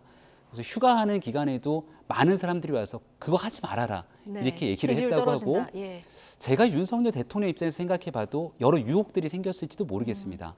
역대로 그런 일을 했던 대통령도 없었고 또 이걸 통해서 문제가 발생될 수 있는 여지들이 많기 때문에 하지만 구중궁궐 청와대를 떠나서 용산시대를 열겠다고 했던 철학의 핵심은 국민과 소통하겠다는 것이고 여기에 대한 상징이 출근길 그리고 수시로 기자들과 만나겠다는 약속이기 때문에 아무리 불편해도 이건 지키겠다는 거고요. 민정수석실 폐지도 마찬가지입니다. 지난 여름이었던 거를 기억나는데 아마 한 언론과의 인터뷰를 통해서 이 민정수석실이 가지고 있는 그 청와대가 사정기관을 사실상 장악하는 것처럼 비춰지는 기관을 폐지함으로 인해서 국정 정상화에 대한 의지를 피력한 바가 있거든요. 그래서 이 부분에 있어서만큼은 아마도 윤석열 대통령이 그 뜻과 의지를 바탕으로 조금 어렵고 힘든 일이 있더라도 지켜나가지 않을까 싶습니다. 네, 자 국민의힘 상황으로 넘어가겠습니다. 주호영 비대위가 오늘 9명 완전체로 이제 공식 활동을 시작했습니다. 첫 회의에 앞서서 반성의 의미로 국민께 격려 이렇게 시작했는데 어떻게 보셨습니까? 당연히 그렇게 해야 되죠. 그리고 그 자세는 오늘뿐만이 아니라 앞으로 비대위가 끝날 때까지 이어가야 된다고 생각을 합니다. 제가 이제 2020년 총선의 완전한 참패 이후에 김종인 비상대책위원장과 함께 비대위원을 했는데요. 지금 보게 된 백드롭에는 혁신과 변화로 거듭나겠습니다. 이렇게 나왔습니다마는 그 당시 비상대책위원회에서는 변화 그 이상의 변화라고 하는 슬로건을 걸었습니다. 기억납니다. 국민들께서 완전하게 국민의힘, 당시 미래통합당이라고 하는 정당에 등을 돌린 싸늘한 상태였기 때문에 그 국민의 눈높이를 맞추기 위한 처절한 노력들이 있었거든요. 지금 비상대책위원회가 출범하는 과정에 국민들께 참 보여드리지 말아야 될 많은 장면들을 국민의힘이 노정한 게 아닌가 싶습니다. 말 그대로 비상 상황이기 때문에 두 번 다시 국민들께서 보고 싶지 않은 장면들 보이지 않도록 90도로 국민 앞에 고개 숙였던 그 모습을 비상대책위원회 끝날 때까지 유지하는 일, 그게 제일 중요하다고 봅니다. 뭐 오늘 이렇게 시작은 했습니다만은 난제들이 수두룩합니다. 일단 이준석 대표가 신청한 비대위 효력정지 가처분 신청. 이게 법원 판단이 빠르면 어제 나올 거라고 생각을 했는데 생각보다 좀 길어져요. 신중한 사건 검토를 위해서 상당한 시간이 소요된다. 이번 주에 결론 내리기는 어렵다. 자, 이렇게 얘기를 했는데 일단 주호영 비대위원장은 기각될 것을 확신한다 이렇게 얘기는 하고 있습니다. 근데 법원 판단이 길어지는 걸 봐서는 어떻게 보십니까? 결정문을 쓰는데 좀 고심이 걸리지 예. 않을까 이렇게 생각을 합니다. 또 여론의 관심이 워낙에 높지 않습니까? 여기서 이제 어떤 결정을 내리게 되는지에 따른 법원의 평가들도 국민들이 바라보는 시선이 달라질 수 있을 텐데 기본적으로 정당에서 하고 있는 정치 행위, 그 활동들에 대해서 법원이 적극적인 개입 판단을 내리지 않았던 과거의 전례들을 보면 저는 기각될 가능성이 꽤 높다고 봅니다. 예. 물론 이준석 전 대표 측에서 얘기하고 있는 최고위원회를 사퇴한다고 말을 해놓고 최고위원회가 모여서 의결하고 비상 상황으로 넘어가게 됐던 게 절차상 무효다 이렇게 얘기를 하고 있습니다만 그 이후로 당의 비상 상황임을 해석하는 게 상임정국위원회의 결정을 통해서 이뤄졌고 또 그 전에 끝까지 이 최고위 사퇴를 반대했던 정미경 전 최고위원까지도 다 줄줄이 줄사퇴를 이어갔던 내용들을 상기시켜 본다면 아마도 이준석 전 대표가 얘기하고 있는 절차상 하자가 이후에 상당히 치유됐던 모습들이 있거든요. 뭐 물론 최종적인 법원의 판단은 나와봐야겠습니다만 현재로서는 기각될 가능성이 매우 높아 보이고 하지만 기각이 되더라도 지금 이준석 전 대표 입장에서는 당과 또 대통령을 향한 공세를 계속 하고 있는 터라 조속히 이 문제 수습하기 위한 당의 노력들이 또 필요한 시점이기도 합니다. 네, 양측 모두 좀 물러설 기미는 없는 이런 상황이라서 좀 지켜봐야 될 것 같고요. 비대위가 이렇게 공식 활동을 시작했는데요. 혁신위가 또 있지 않습니까? 이준석 대표가 주도해서 만들었는데 오늘 안철수 의원이 혁신위 해체하고 비대위 단독 체제로 가야 된다 얘기를 해서 반발 목소리도 나오고 그랬습니다. 이거 어떻게 구분돼서 활동이 앞으로 되는 것이 바람직할까요? 원래 비상대책위원회는 단독 체제죠. 그리고 비상대책위원회, 그러니까 당의 지도부가 구성하고 있는 여러 위원회 중에 하나가 혁신위원회일 겁니다. 이 혁신위원회가 지난날 이준석 전 대표 지도부에서 만들어졌기 때문에 새롭게 지도부가 바뀌었을 경우에는 거의 모든 위원회들의 활동들이 중단되고 또 새로운 지도부에 맞춰서 그 내용들이 이어지기 마련이거든요. 하지만 뭐 혁신위원회에서 의미 있는 활동들을 이어간다고 하면 구태여 이 내용을 무조건 다 무력화시킬 필요까지 있을까? 오히려 이게 당의 갈등들을 촉발시킬 수 있는 가능성들이 있다면 여기에 대해서 조금은 좀 조용하게 매듭 짓는 과정들이 필요하지 않을까 생각을 하고 혁신위의 활동들이 의미가 있을지도 모르겠습니다만 제 개인적인 생각으로 당에서 많은 혁신들을 얘기하지만 그 혁신의 과정들은 결과적으로 선거를 앞두고 있는 시점에서 완성되는 경우들이 많거든요. 아직까지 총선까지는 가야 될 길이 굉장히 멀고 또 정상적인 지도부가 들어서기까지는 전당대회까지의 과정들도 있는 만큼 새로운 전당대회를 통해서 새 지도부가 다 구성되고 나면 그때 가서 또다시 혁신위원회가 만들어지지 않을까. 지금 혁신위가 여러 안들을 만들어도 전당대회를 통해 뽑힌 새 지도부가 또다시 그 안을 뒤집게 되면 다 바뀌게 되는 내용들이거든요. 그래서 지금 혁신위가 가지고 활동하려고 하는 의지들이 있겠지만 이게 이제 당원들 전체의 뜻으로 뒷받침이 안 되면 어려움이 있기 때문에 아마도 적극적인 활동에는 한계가 있지 않을까 싶습니다. 그럼 안철수 의원의 얘기에 조금 동의하는 측면이 있으십니까? 안철수 의원처럼 의도적으로 해체해라 이렇게 얘기할 필요는 없다고 봅니다. 다만 그 혁신위 활동에 동력이 없을 거다라고 평가하는 게 좀 객관적이지 않을까 싶습니다. 네, 일단 주호영 비대위원장은 각자 그 역할 공간에 있다 이렇게 얘기해서 내일 보고도 받기로 했다고 하니까요. 좀 지켜보고요. 이준석 전 대표는 여전히 지금 장외 여론전을 이어가고 있습니다. 그런데 발언 수위가 점점 올라가고 있죠. 오늘도 윤석열 대통령을 정면으로 겨냥했는데요. 발언 먼저 듣고 오시죠.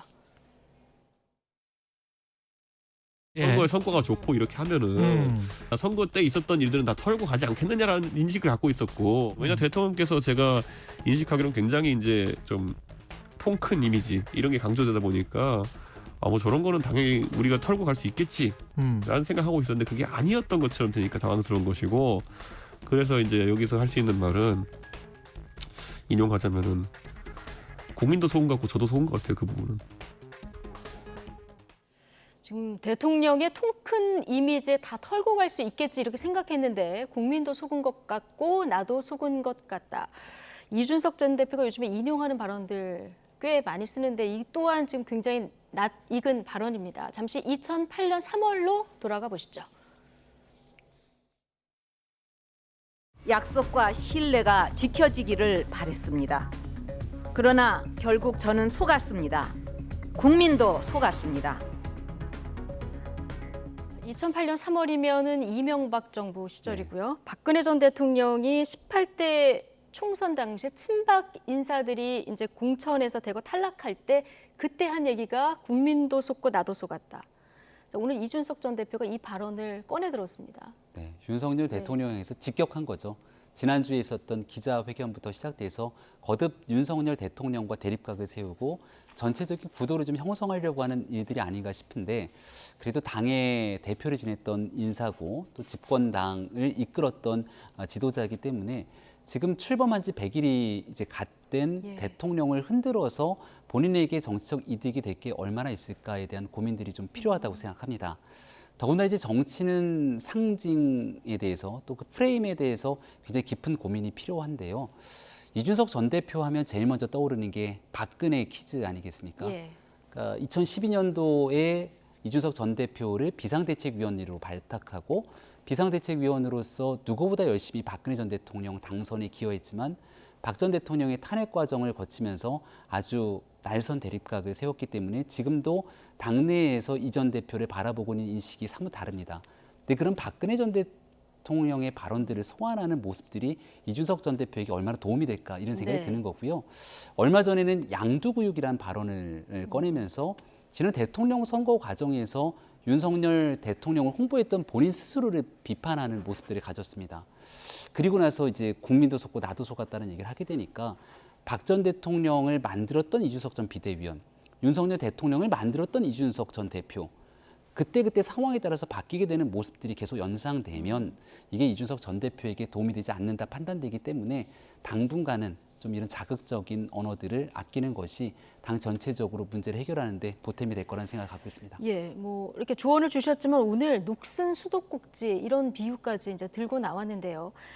이준석 전 대표가 사실 윤핵관과 윤석열 대통령은 분리해서 발언을 해왔었거든요. 비판을 해왔었는데 이게 내부 총질 문자가 공개된 이후에는 이제 대통령을 직격하는 발언이 시작된 것 같아요. 네, 그러니까 권성동 원내대표의 텔레그램 메시지를 통해서 공개가 됐습니다만 그게 이제 그 나름대로 사고였지 않겠습니까? 또 권성동 원내대표와 어떤 얘기들을 나눴던 과정에 또 나왔던 것인지에 대한 여러 해석들이 필요할 텐데 이준석 전 대표 입장에서는 아마 그 메시지에 대해서 더 이상 인내하지 못하고 있는 그대로 대통령과 대립각을 세우는 모습으로 변화돼 갔죠. 과거에 이준석 전 대표가 이제 흑화라는 표현을 쓰기도 했는데 이른바 국민의힘 당원들이 바라보기에는 지금 상당히 좀 흑화될 대로 흑화되어 있는 상태가 아닌가라고까지 비춰질 정도라고 볼 수 있습니다. 무튼 이준석 전 대표는 본인의 당대표를 역임했던 지도부가 와해가 되면서 비상대책위원회로 넘어가게 되는 모든 일들이 부정적으로 인식될지 모르겠습니다만 이 모든 일의 시작점으로 다시 한번 돌아가게 된다면 6개월 당원권 정지 윤리위원회의 결정 결과까지 이준석 전 대표가 모든 것들을 긍정적으로 얘기하기도 어렵습니다. 그래서 지금은 대통령과 정당 모두가 다 위기 상황이다 이렇게 생각되는 분들이 계시다면 이준석 전 대표도 객관적인 상태에서 현 상황을 좀 돌아보기를 권해드립니다. 예. 자, 대통령실과 윤핵관들, 자, 이 전 대표의 날선 발언에는 지금 거리를 두고 있는 이런 모습인데요. 다만 공개적으로 성토하는 목소리가 오늘 청년층에서 나왔습니다. 누가 목소리를 냈는지 직접 듣고 오시겠습니다. 지난 대선 과정에서 헌신한 다른 수많은 청년들은 그 누구도 이준석 전 대표와 같이 이 정권 교체가 자신의 공이라고 주장하지 않았고 의견이 받아들여지지 않는다고 해서 곧바로 외부로 나가 불만을 표출하지도 않았습니다. 국민의힘에는 이준석 전 대표와 친 이준석계 청년들만 존재하는 것이 아닙니다. 이준석 전 대표의 선당 후사를 촉구합니다. 오늘 뭐 기자회견 전에 고민이 많았던 것 같습니다. 좀 눈도 부은 것 같고 이런 느낌도 드는데 어쨌든 무죄를 증명하고 돌아와라. 청년 당원 모두가 이준석 전 대표를 지지하는 것은 아니다. 오늘 공식 기자회견을 열고 이렇게 비판을 했는데요. 이제 형이라고 불렀다 이렇게 알려지고 있는데요. 자, 오늘 장해찬 이사장이 이렇게 비판한 이유 어떻게 보십니까? 장해찬 이사장도 고민이 많았을 겁니다. 그러니까 본인에 대한 평가들도 이제 엇갈릴 텐데요. 지난날 이준석 전 대표가 대표 시절 윤리위 징계를 해야 되냐 마냐를 두고 많은 논란들이 있었을 때가 있습니다. 저도 방송을 통해서 장해찬 당시 평론가가 했던 얘기들을 쭉 봤는데 상당히 이준석 전 대표 편에서 징계를 해서는 안 된다라는 식의 발언들을 했던 거로 기억을 합니다. 그래서 오히려 이준석 전 대표에게 부정적인 인식을 갖고 있는 인사들은 장해찬 이사장이 왜 그럴까 이런 생각들을 갖고 있기도 했었거든요. 예. 근데 오늘은 이제 이준석 전 대표에게 친한 형을 넘어서 지금 현재 갖고 있는 이준석 전 대표의 행보에 대해 분명하게 따끔하게 좀 질책하는 듯한 메시지를 냈는데 결론은 아주 간단하다고 생각합니다. 윤석열 대통령의 성공을 위해서 누구보다 열심히 뛰었던 사람들이고요. 예. 근데 윤석열 대통령의 현재에 대한 내용들을 부정하고 또 부인하고 있는 이준석 전 대표의 모습을 지켜보면서 그 이준석 전 대표의 행보가 모든 청년들의 목소리를 대변하는 것은 아니다. 이 얘기를 하고 싶었던 것 같고 네. 왜냐하면 지난 대통령 선거 과정에 이준석 전 대표는 당대표지만 청년들의 목소리를 대변하기 노력을 해왔고 예. 또 장해찬 이사장 같은 경우는 경선이 시작되기 전부터 윤석열 당시 후보의 청년 특보들을 역임하면서 청년 활동들을 오래 해왔거든요. 네. 그러니까 아마 지난날 대통령 선거에 깊게 관여돼 왔던 청년 특보로서 가지고 있는 회안들을 오늘 기자회견을 통해 쏟아냈던 게 아닌가 싶습니다. 예. 그런데 장 이사장이 평론가로도 이제 방송 출연을 많이 하지 않습니까? 예. 그런데 오늘 공식 기자회견까지 열어서 국회 소통관에서 이 기자회견을 했단 말이죠. 이게 저희가 여기서 완벽히 확인할 수는 없습니다만은 네. 이게 장 이사장 온전히 본인 생각만으로 기자회견을 했을까요? 어떻게 보십니까? 여러 청년들과 좀 교감을 하지 않았을까 싶은데요. 뭐 제가 이렇게 쭉 보니까 보통 여러 청년들이 함께 나와서 서서 기자회견을 할 수 있을 텐데 혼자 나와서 얘기를 했던 예. 것 같습니다. 아마 다른 청년들에게 부담을 주고 싶지 않았던 모양처럼 비춰지는데 다른 청년층하고만 교감을 했을까요? 그러니까 예를 들어서 정치권과의 교감은 예. 없었겠는가. 소통관에 서기 위해서는 이제 국회의원이 함께 그 자리에 배석해야 되기 때문에 왜냐하면 저희가 박지원 전 비대위원장이 예. 당대표 출마할 때 그때 소통관 못 빌려서 결국은 노상에서 기자회견하는 거를 봤거든요. 그러니까 지난주 토요일에 이준석 전 대표가 기자회견을 소통관에서 했는데 이 전 대표도 국회의원이 아니기 때문에 누군가의 정치인 국회의원이 그 자리에 끝까지 있어줘야 됩니다. 예. 그러니까 이런 방식으로 진행이 되는 것처럼 아마 장해찬 이사장의 기자회견에도 누군가 정치인이 뭐 친분 있는 정치인이 한둘이겠습니까? 예. 선거를 통해서 같이 윤석열 정부 성공을 위해 노력했던 사람들이 많이 있기 때문에 뭐 누구와 어떤 식의 의견들을 교환했는지는 잘 모르겠습니다만은 예. 적어도 이 이준석 전 대표가 청년 전체를 대표하면서 윤석열 대통령과 대립각을 세우고 있는 구도처럼 흘러가게 되니 이렇게 가서는 안 되겠다라고 하는 충정에서 얘기를 꺼낸 것이 아닌가 싶고요. 지난 대통령 선거 때를 기억해 보게 되면 이준석 전 대표가 당무를 보이콧하고 예. 나가 있을 때도 장해찬 이사장이 SNS에 글을 올렸습니다. 그래서 그 준석이 형 뭐 이렇게 얘기를 예. 하게 되는 내용들을 글을 올리면서 또 좀 돌아왔으면 좋겠다는 얘기들을 했던 것 같은데요. 이런저런 인연들이 서로 얽혀 있는데 결과적으로 다 국민의 힘이 좀 잘 됐으면 또 윤석열 정부가 잘 됐으면 하는 마음들이 조금이라도 남아 있다면 그 다음 해법을 찾기 위한 고민의 시간으로 넘어갔으면 좋겠습니다. 오늘 이준석 전 대표하고 장해찬 이사장 사이에 하루 종일 신경전이 이제 오갔는데요. 이준석 대표가 그래 그렇게 해서 잘 살 수 있으면은 나는 너를 응원할게. 이게 약간은 좀 비꼬는 듯하게 네. 들리긴 하는데요. 여기서 형님이 더 잘 됐으면 좋겠다는 마음이다. 뭐 하루 종일 오갔는데 어쨌든 친 이준석계로 분류되는 김용태 최고위원이라든가 임승호 전 대변인 등 맹비난에 또 나선 이런 상황이라서요. 국민의힘 내에서 청년층 내에서도 지금 목소리가 갈라지는 이런 상황인지 네. 국민의힘 분위기가 어떻습니까? 내부적으로 좀 어수선하긴 합니다. 예. 그러니까 그 정당이라는 게 모두가 다 똑같은 목소리를 낼 수가 없겠죠. 민주주의는 원래 좀 시끄럽다 이런 얘기들도 있는 만큼 다만 다시는 돌아오지 못할 것처럼 두 번 다시 보지 않을 사람들처럼 얘기하는 것들은 좀 자제될 필요가 있다고 저는 생각을 합니다.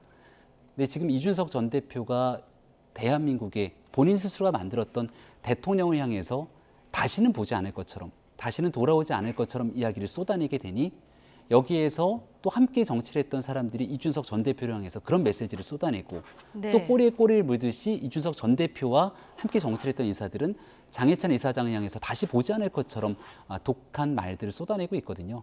조금만 네. 그 말들을 좀 뒤로 물리고 지금 현재 이렇게 보여지게 되는 모든 모습들이 얼마나 국민들 또 국민의힘을 지지했던 사람들에게 비수가 될지 그런 걱정과 우려가 큽니다. 네. 일단은 또 젊은 청년 정치인들에게 기대하고 있는 건 과거와 다르게 좀 새롭게 미래를 향해서 바뀌는 모습들을 기대하고 있을 텐데 예. 지금 이렇게 가게 되면 네. 아마 국민들이 보기에 기성 정치권과 무엇이 다른가라고 비판할 수도 있기 때문에 예. 모두가 다 뒤로 좀 물러나서 자제할 필요가 있다는 말씀을 네. 다시 드립니다.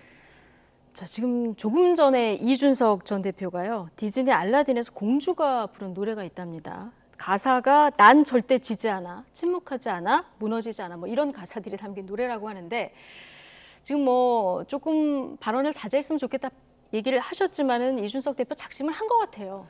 이준석 전 대표가 디즈니 노래 좋아합니다. 그리고 네. 디즈니 노래 가끔 인용하면서 삼국지도 좋아하고요. 디즈니 노래는 항상 교훈이 있다 이렇게 얘기를 하게 되는데요. 저는 제가 좋아하는 애니메이션 중에 겨울왕국이라고 하는 애니메이션을 좋아하는데요. 겨울왕국 2 혹시 보셨나요? 네, 봤습니다. 그걸 보면 마지막에 왜 그 마법에 걸리게 됐는지 과거를 찾아 돌아가게 되는 상황을 보면 끊임없이 싸우고 있는 모습들을 갖고 있지 않습니까?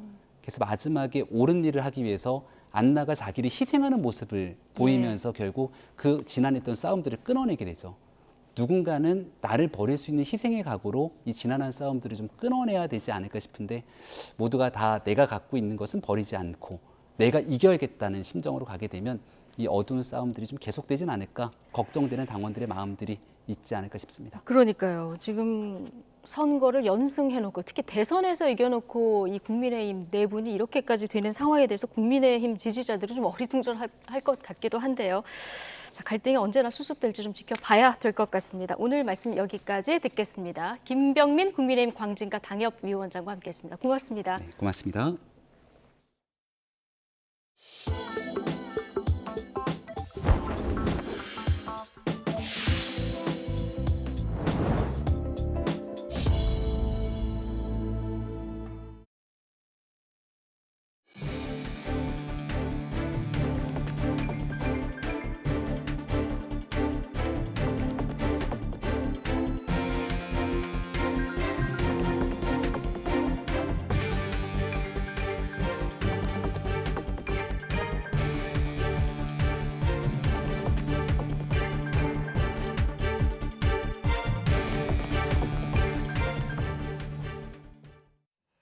경찰국 신설에 반발해 전국 서장회의를 주도했다가 대기 발령 조치된 류삼열 총경은 오늘 국회에 증인으로 출석해 경찰국 설치가 내용도 불법이고 시기적으로도 날치기로 진행됐다며 강하게 비판했습니다.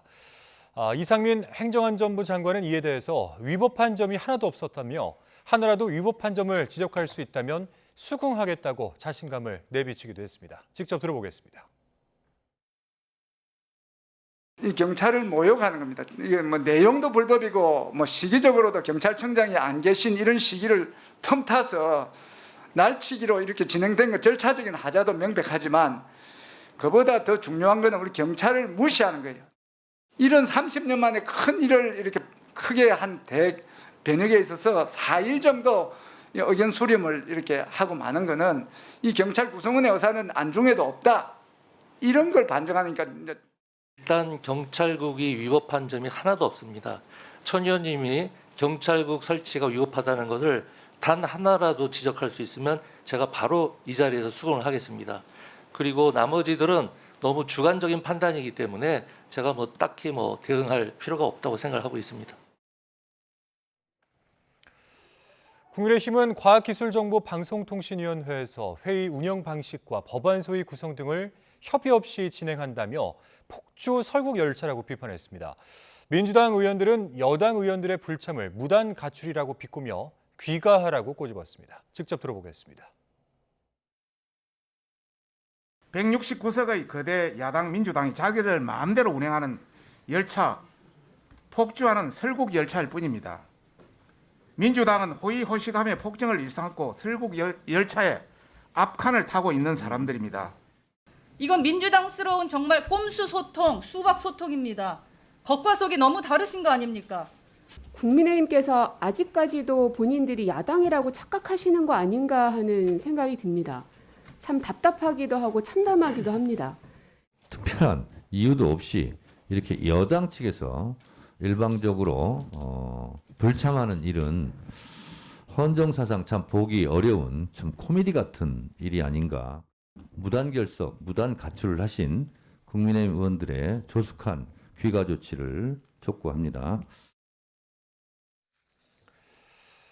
더불어민주당 윤리심판원은 성희롱 발언으로 당원 자격 6개월 정지 처분을 받은 최강욱 의원에 대한 재심 결론을 유보했습니다.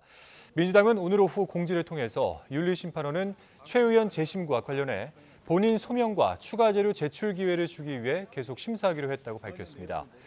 최 의원은 국회에서 열린 법제사법위원회 전체 회의에 참석하느라 재심 회의에 참석하지 못한 것으로 알려졌습니다.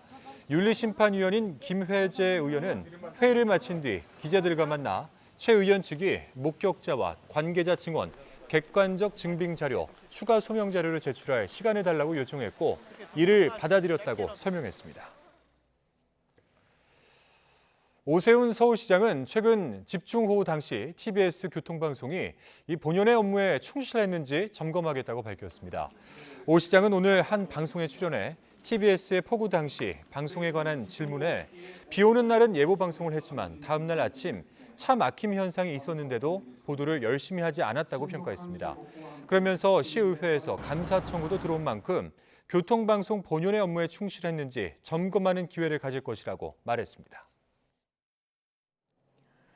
코로나19 확산세가 이어지면서 신규 환자는 이틀 연속 18만 명 안팎으로 발생했습니다. 재감염 비율도 6%대로 높아지는 가운데 정부는 감염됐던 사람도 3차 접종을 하면 재감염과 위중증 위험을 낮춘다면서 3차 접종을 권고했습니다. 신현준 기자의 보도입니다. 연휴가 끝나면서 코로나19 신규 환자는 18만 명 안팎까지 상승했습니다. 일주일 전과 비교하면 4만 명 넘게 늘어 1.3배, 2주 전보다는 7만여 명 늘어 1.66배에 달합니다. 목요일 발표 기준으론 지난 4월 7일 이후 19주 만에 가장 많은 수치입니다. 광복절 연휴로 해외 여행객이 늘면서 해외 유입 사례는 633명으로 역대 최다를 기록했습니다. 휴가철 플러스 이제 해외 교류가 그만큼 이제 과거에 비해서 뭐 3, 4월 이때에 비해서 좀 더 확대돼서 인적 교류량이 증가한 영향. 위중증 환자는 460명으로 이틀 연속 400명대고 중환자 병상 가동률도 45.4%로 소폭 상승했습니다. 사망자는 61명 늘었고 치명률은 0.12%를 유지했습니다. 방역당국은 국민의 40%가 감염된 상황에서 재감염률도 6%대로 오르고 있다며 확진자도 3차 접종을 해달라고 당부했습니다. 백신을 맞지 않은 사람과 비교하면 코로나19에 2번 감염될 위험이 2차 접종자는 48%, 3차 접종자는 74% 낮아 확진 뒤 3개월이 지나면 3차 접종을 해달라는 겁니다. 지난주 확진자 중에 재감염 추정 사례 비율은 0.11%로 최근 5 내지 6% 수준으로 재감염이 발생하고 있습니다. 방역당국은 오미크론에 효과가 있는 개량 백신이 이르면 다음 달 도입될 것으로 보고 이달 말 접종 계획을 발표할 계획입니다.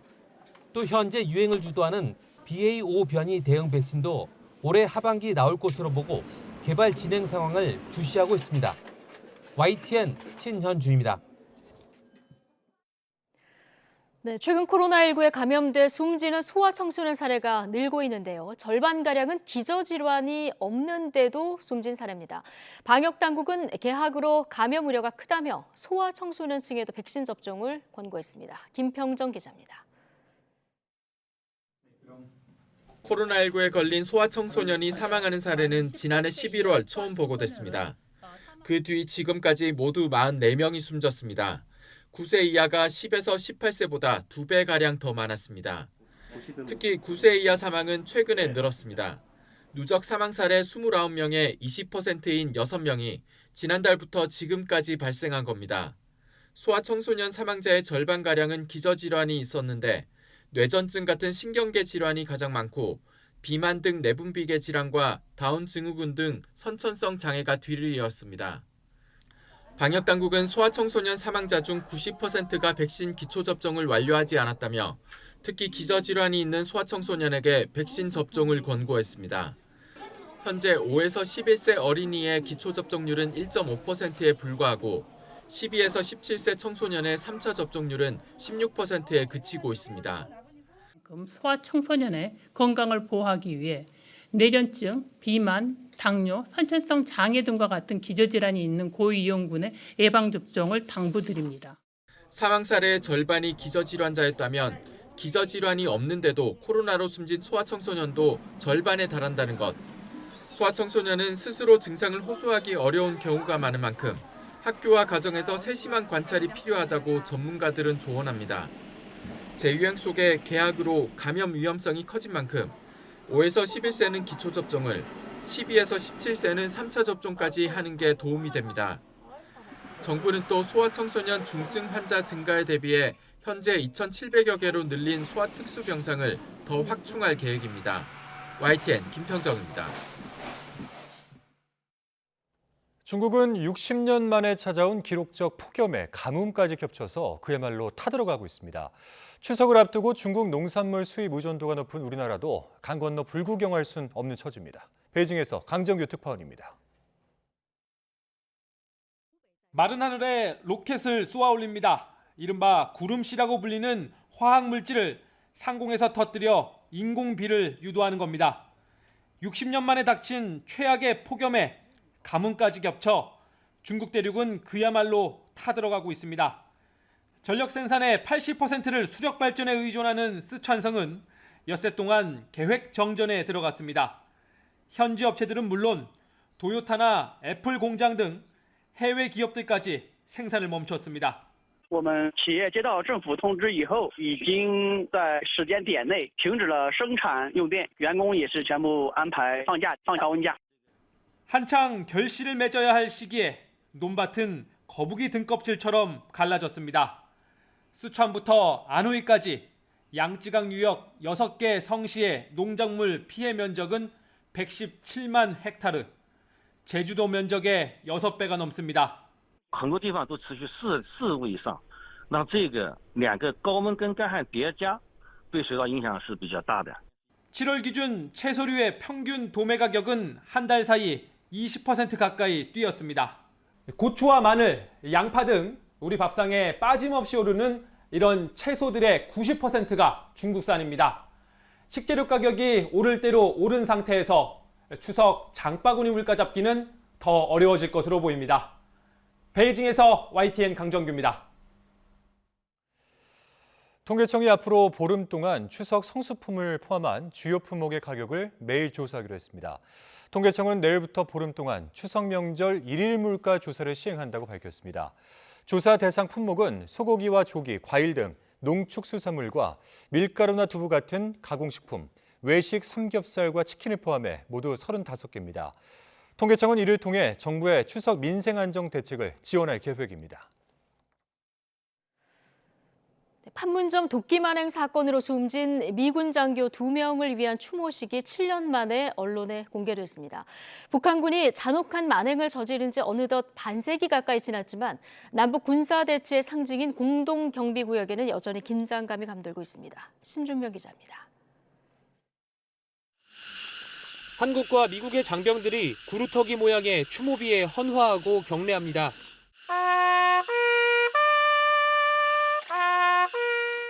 판문점 도끼 만행 사건으로 전사한 미군 장교 아서 보니파스 대위와 마크 버렛 중위의 46주기 추모식이 거행됐습니다. 공동경비구역 JSA를 지키고 있는 장병들은 억울하게 희생당한 두 장교의 이름을 부르며 이들의 넋을 기렸습니다. 이번 행사에 참석한 데이비드 레스퍼렌스 미 이사단장은 추도사를 통해 북한의 위협에 대한 경각심을 다시 일깨웠습니다. The Korean War has not ended. The DPRK continues to develop capabilities that threaten not only South Korea, but regional allies and partners and the United States. 도끼 만행 사건은 지난 1976년 8월 18일 JSA에서 벌어졌습니다. 당시 한국군과 유엔군 11명은 초소 시야 확보를 위한 미루나무 가지치기 작업 중이었습니다. 이때 북한군 수십 명이 들이닥쳐 경비중대장 보니파스 대위와 일소대장 버렛 중위를 도끼 등으로 살해하고 돌아오지 않는 다리 너머로 도주했습니다. 유엔군 한 명이 추력을 몰고 밀었어. 그러니까 돌아오지 않는 다리가 다 도망가 버렸어요. 도끼 만행 사건 이후 JSA 경비대대는 날마다 삼엄한 경계를 유지하며 긴장감을 늦추지 않고 있습니다. 남북 정상은 지난 2018년 9.19 남북 군사합의에서 상대방에 대한 일체의 적대 행동을 하지 않는다는 데 합의했습니다. 하지만 북한은 올해에도 탄도미사일은 물론 대남용 방사포와 순항미사일을 수차례 발사하는 등 무력 도발을 멈추지 않고 있습니다. YTN 신준명입니다. 북한은 판문점 도끼 만행 사건이 미국의 계획적인 도발이었다는 억지 주장을 되풀이했습니다. 대외 선전 매체 통일의 메아리는 이 사건이 미 제국주의자들이 전쟁 도발의 구실을 찾기 위해서 꾸며낸 계획적인 도발이라고 강변했습니다. 그러면서 1970년대 들어서면서 정치 경제적으로 심각한 위기에 빠진 미국이 당시 전쟁으로 출로를 찾으려 북한에 대한 침략 행동을 그 어느 때보다도 강화했다고 주장했습니다. 다양한 과학기술을 즐기고 체험하는 2022 대한민국 과학축제가 오는 21일까지 나흘 일정으로 개막했습니다. 페스티벌 어스를 주제로 열리는 이번 축제는 코로나19 재유행 확산 방지를 위해 사전 예약제와 관람객 인원 제한 등을 시행했습니다. 최소라 기자가 다녀왔습니다. 서울 성수동 거리에 세워진 거대한 얼음이 빠르게 녹아내립니다. 지구온난화로 녹고 있는 빙하를 표현한 겁니다. 북극곰이 살아갈 곳을 잃으니까 약간 슬픈 느낌이라 가지고. 지구온난화가 불러올 이상기후를 간접적으로 체험해보는 공간도 마련됐습니다. 말 그대로 무섭습니다, 진짜. 여기 지금도 가뜩이나 더운데 여기서 더 더워지면 정말 안 된다고 생각을 하기 때문에. 지속 가능한 지구를 위한 재생에너지, 수력 발전과 태양광 발전의 원리를 담은 과학 키트를 만들어 보니 이해가 더 쉽습니다. 교실에서 배울 때는 좀 이론적인 것만 배우고 하는데 여기서 보니까 실제로 과학 이론적 그런 거나 과학 실험들을 직접 보고 체험할 수 있게 되어서 뭔가 더 되게 와닿고. 올해 대한민국 과학축제에선 과학문화단체와 정부 출연 연구기관 등 70여 곳이 참여합니다. 그린 수소 저장 기술과 이산화탄소를 다시 활용하는 기술 등 지속 가능한 지구를 위해 필요한 과학 기술을 직접 만나보는 부스도 마련됐습니다. 차세대 반도체 연구 성과와 원자로, 방사성 의약품 등 미래의 과학 기술도 설명과 함께 눈으로 볼 수 있습니다. 우주에서 본 지구, 미래 사회, 종의 다양성 등을 주제로 한 전문가 강연도 함께 운영됩니다. 과학을 즐기는 것에서 더 나아가 여러분의 과학적 소양을 증진하는 계기가 되기를 기원합니다. 이번 축제는 코로나19 재유행 확산 방지를 위해 사전 예약제를 시행하고 관람객 인원을 제한하며 과학 강연을 온라인으로도 송출합니다. 아이부터 어른까지 즐길 수 있는 2022 대한민국 과학축제는 오는 21일까지 계속됩니다. YTN 사이언스 최소라입니다. 네, 소형 지구본과 같은 이 공 모양의 조선시대 휴대용 해시계가 처음으로 확인됐습니다. 당시 과학기술 수준을 파악할 수 있는 이 희귀 유물에는 제작 시기와 제작자 이름이 새겨져 있습니다. 김태현 기자입니다. 조선 고종 때인 1890년 제작된 휴대용 해시계 일형 원구입니다.